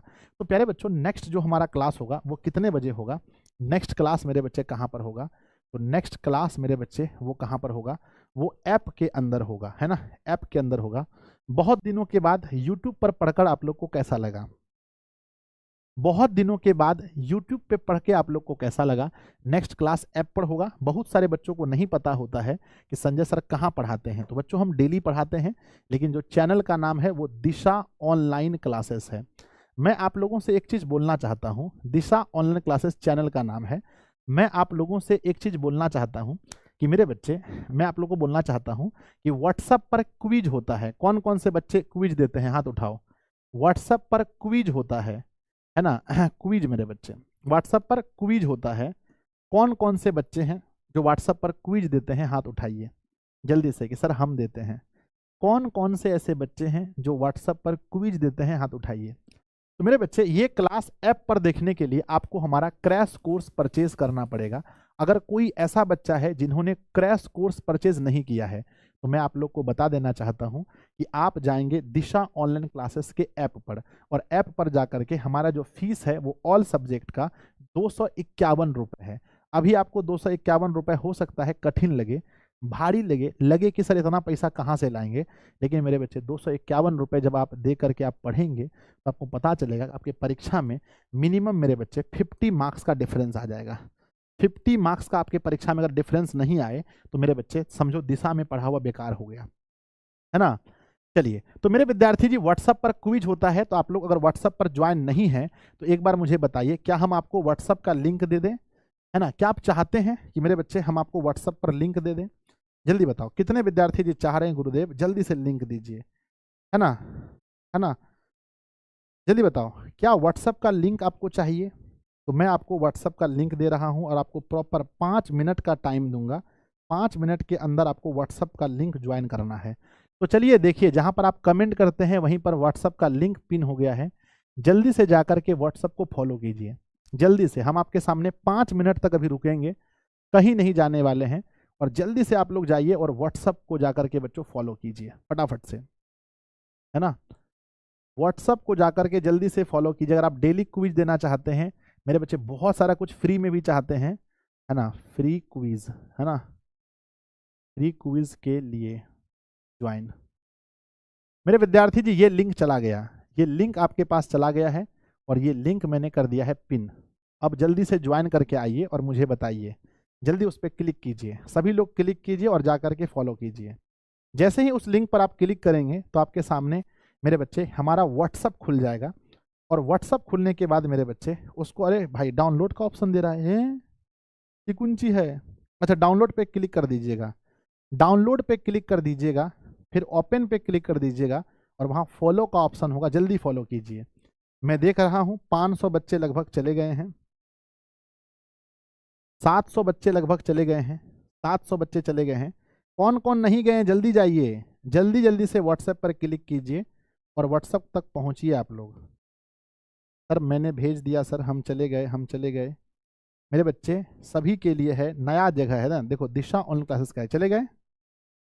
जल्दी से डाउनलोड पर क्लिक कीजिए, डाउनलोड पे क्लिक कीजिए, है ना, डाउनलोड, अच्छा व्यू चैनल, सॉरी बच्चों, डाउनलोड नहीं, व्यू चैनल, उसको फॉलो कीजिए। ज़्यादा लोग नहीं गए हैं, नहीं जा पाए हैं, आप लोग नहीं जा पाए हैं। संस्कृत का क्लास रोज होगा बच्चों, कल से होगा। कौन कौन से विद्यार्थी हैं जो फ्री क्विज के लिए व्हाट्सएप को ज्वाइन कर चुके हैं? जल्दी बताओ, जो लोग ज्वाइन कर सके, है ना, कर चुके हैं।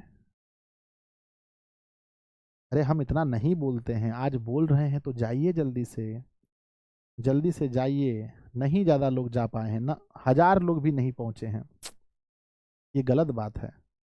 1000 लोग भी नहीं पहुंच पाए हैं। मॉर्निंग में क्लास होगा, हाँ बच्चों मॉर्निंग में क्लास होगा, है ना, मॉर्निंग में क्लास मेरे बच्चे, मॉर्निंग में क्लास कल से एकदम होगा, एकदम क्लास होगा आपका, ठीक है ना। रात जगने की वजह से नहीं कर पाते हैं।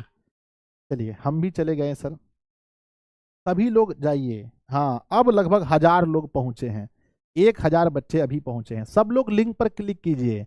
जो पेड स्टूडेंट है उसको भी हम बताना चाहते हैं कि पहले ड्रीम 450 पर क्विज हो रहा था, लेकिन अब क्विज दिशा वाले पर होगा। अब क्विज कहाँ होगा?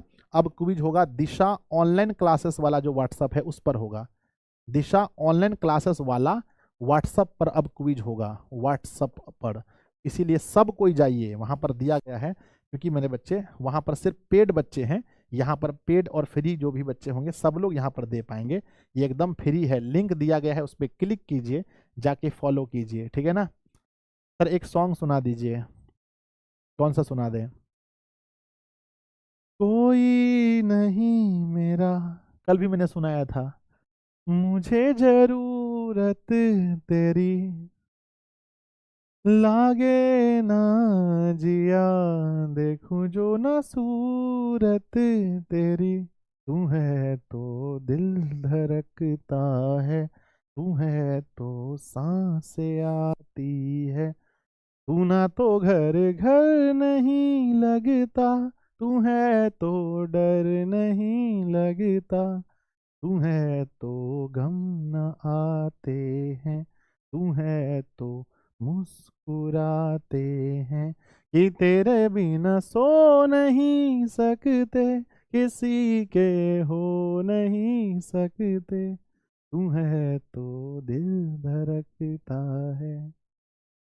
तो मेरे विद्यार्थी जी, आप सभी लोग इसको रिवीजन करके अच्छे से आइएगा। जो भी मैंने आज के क्लास में पढ़ाया आप लोग मुझे कमेंट बॉक्स में लिखिएगा आज का क्लास कैसा लगा, और आप लोग मुझसे वादा कीजिए कि इसको परफेक्टली बहुत अच्छे से रिवीजन करके आप लोग को आना है बच्चों, ठीक है ना। तो मिलते हैं हम लोग अगली क्लास में। जिन्होंने भी व्हाट्सएप चैनल ज्वाइन नहीं किया है, लगभग 1500-2000 बच्चे अभी तक में जुड़े हैं, जिन्होंने भी नहीं ज्वाइन किया है तो ज़रूर ज्वाइन कर लीजिएगा। मिलते हैं बच्चों कल की क्लास में। कल सुबह कितने बजे? कल सुबह 6 बजे मिलते हैं ऐप पर। कहाँ मिलते हैं? सुबह 6 बजे, 6 बजे 6 AM में, 6:15 में शुरू होगा, 6:15 में क्लास शुरू होगा, जिसका नाम है बच्चों संस्कृत व्याकरण, है ना। तो संस्कृत व्याकरण की क्लास होगी बच्चों, ठीक है ना। इस क्लास को अच्छे से देख लेना आप लोग। बाय, लव यू सभी को।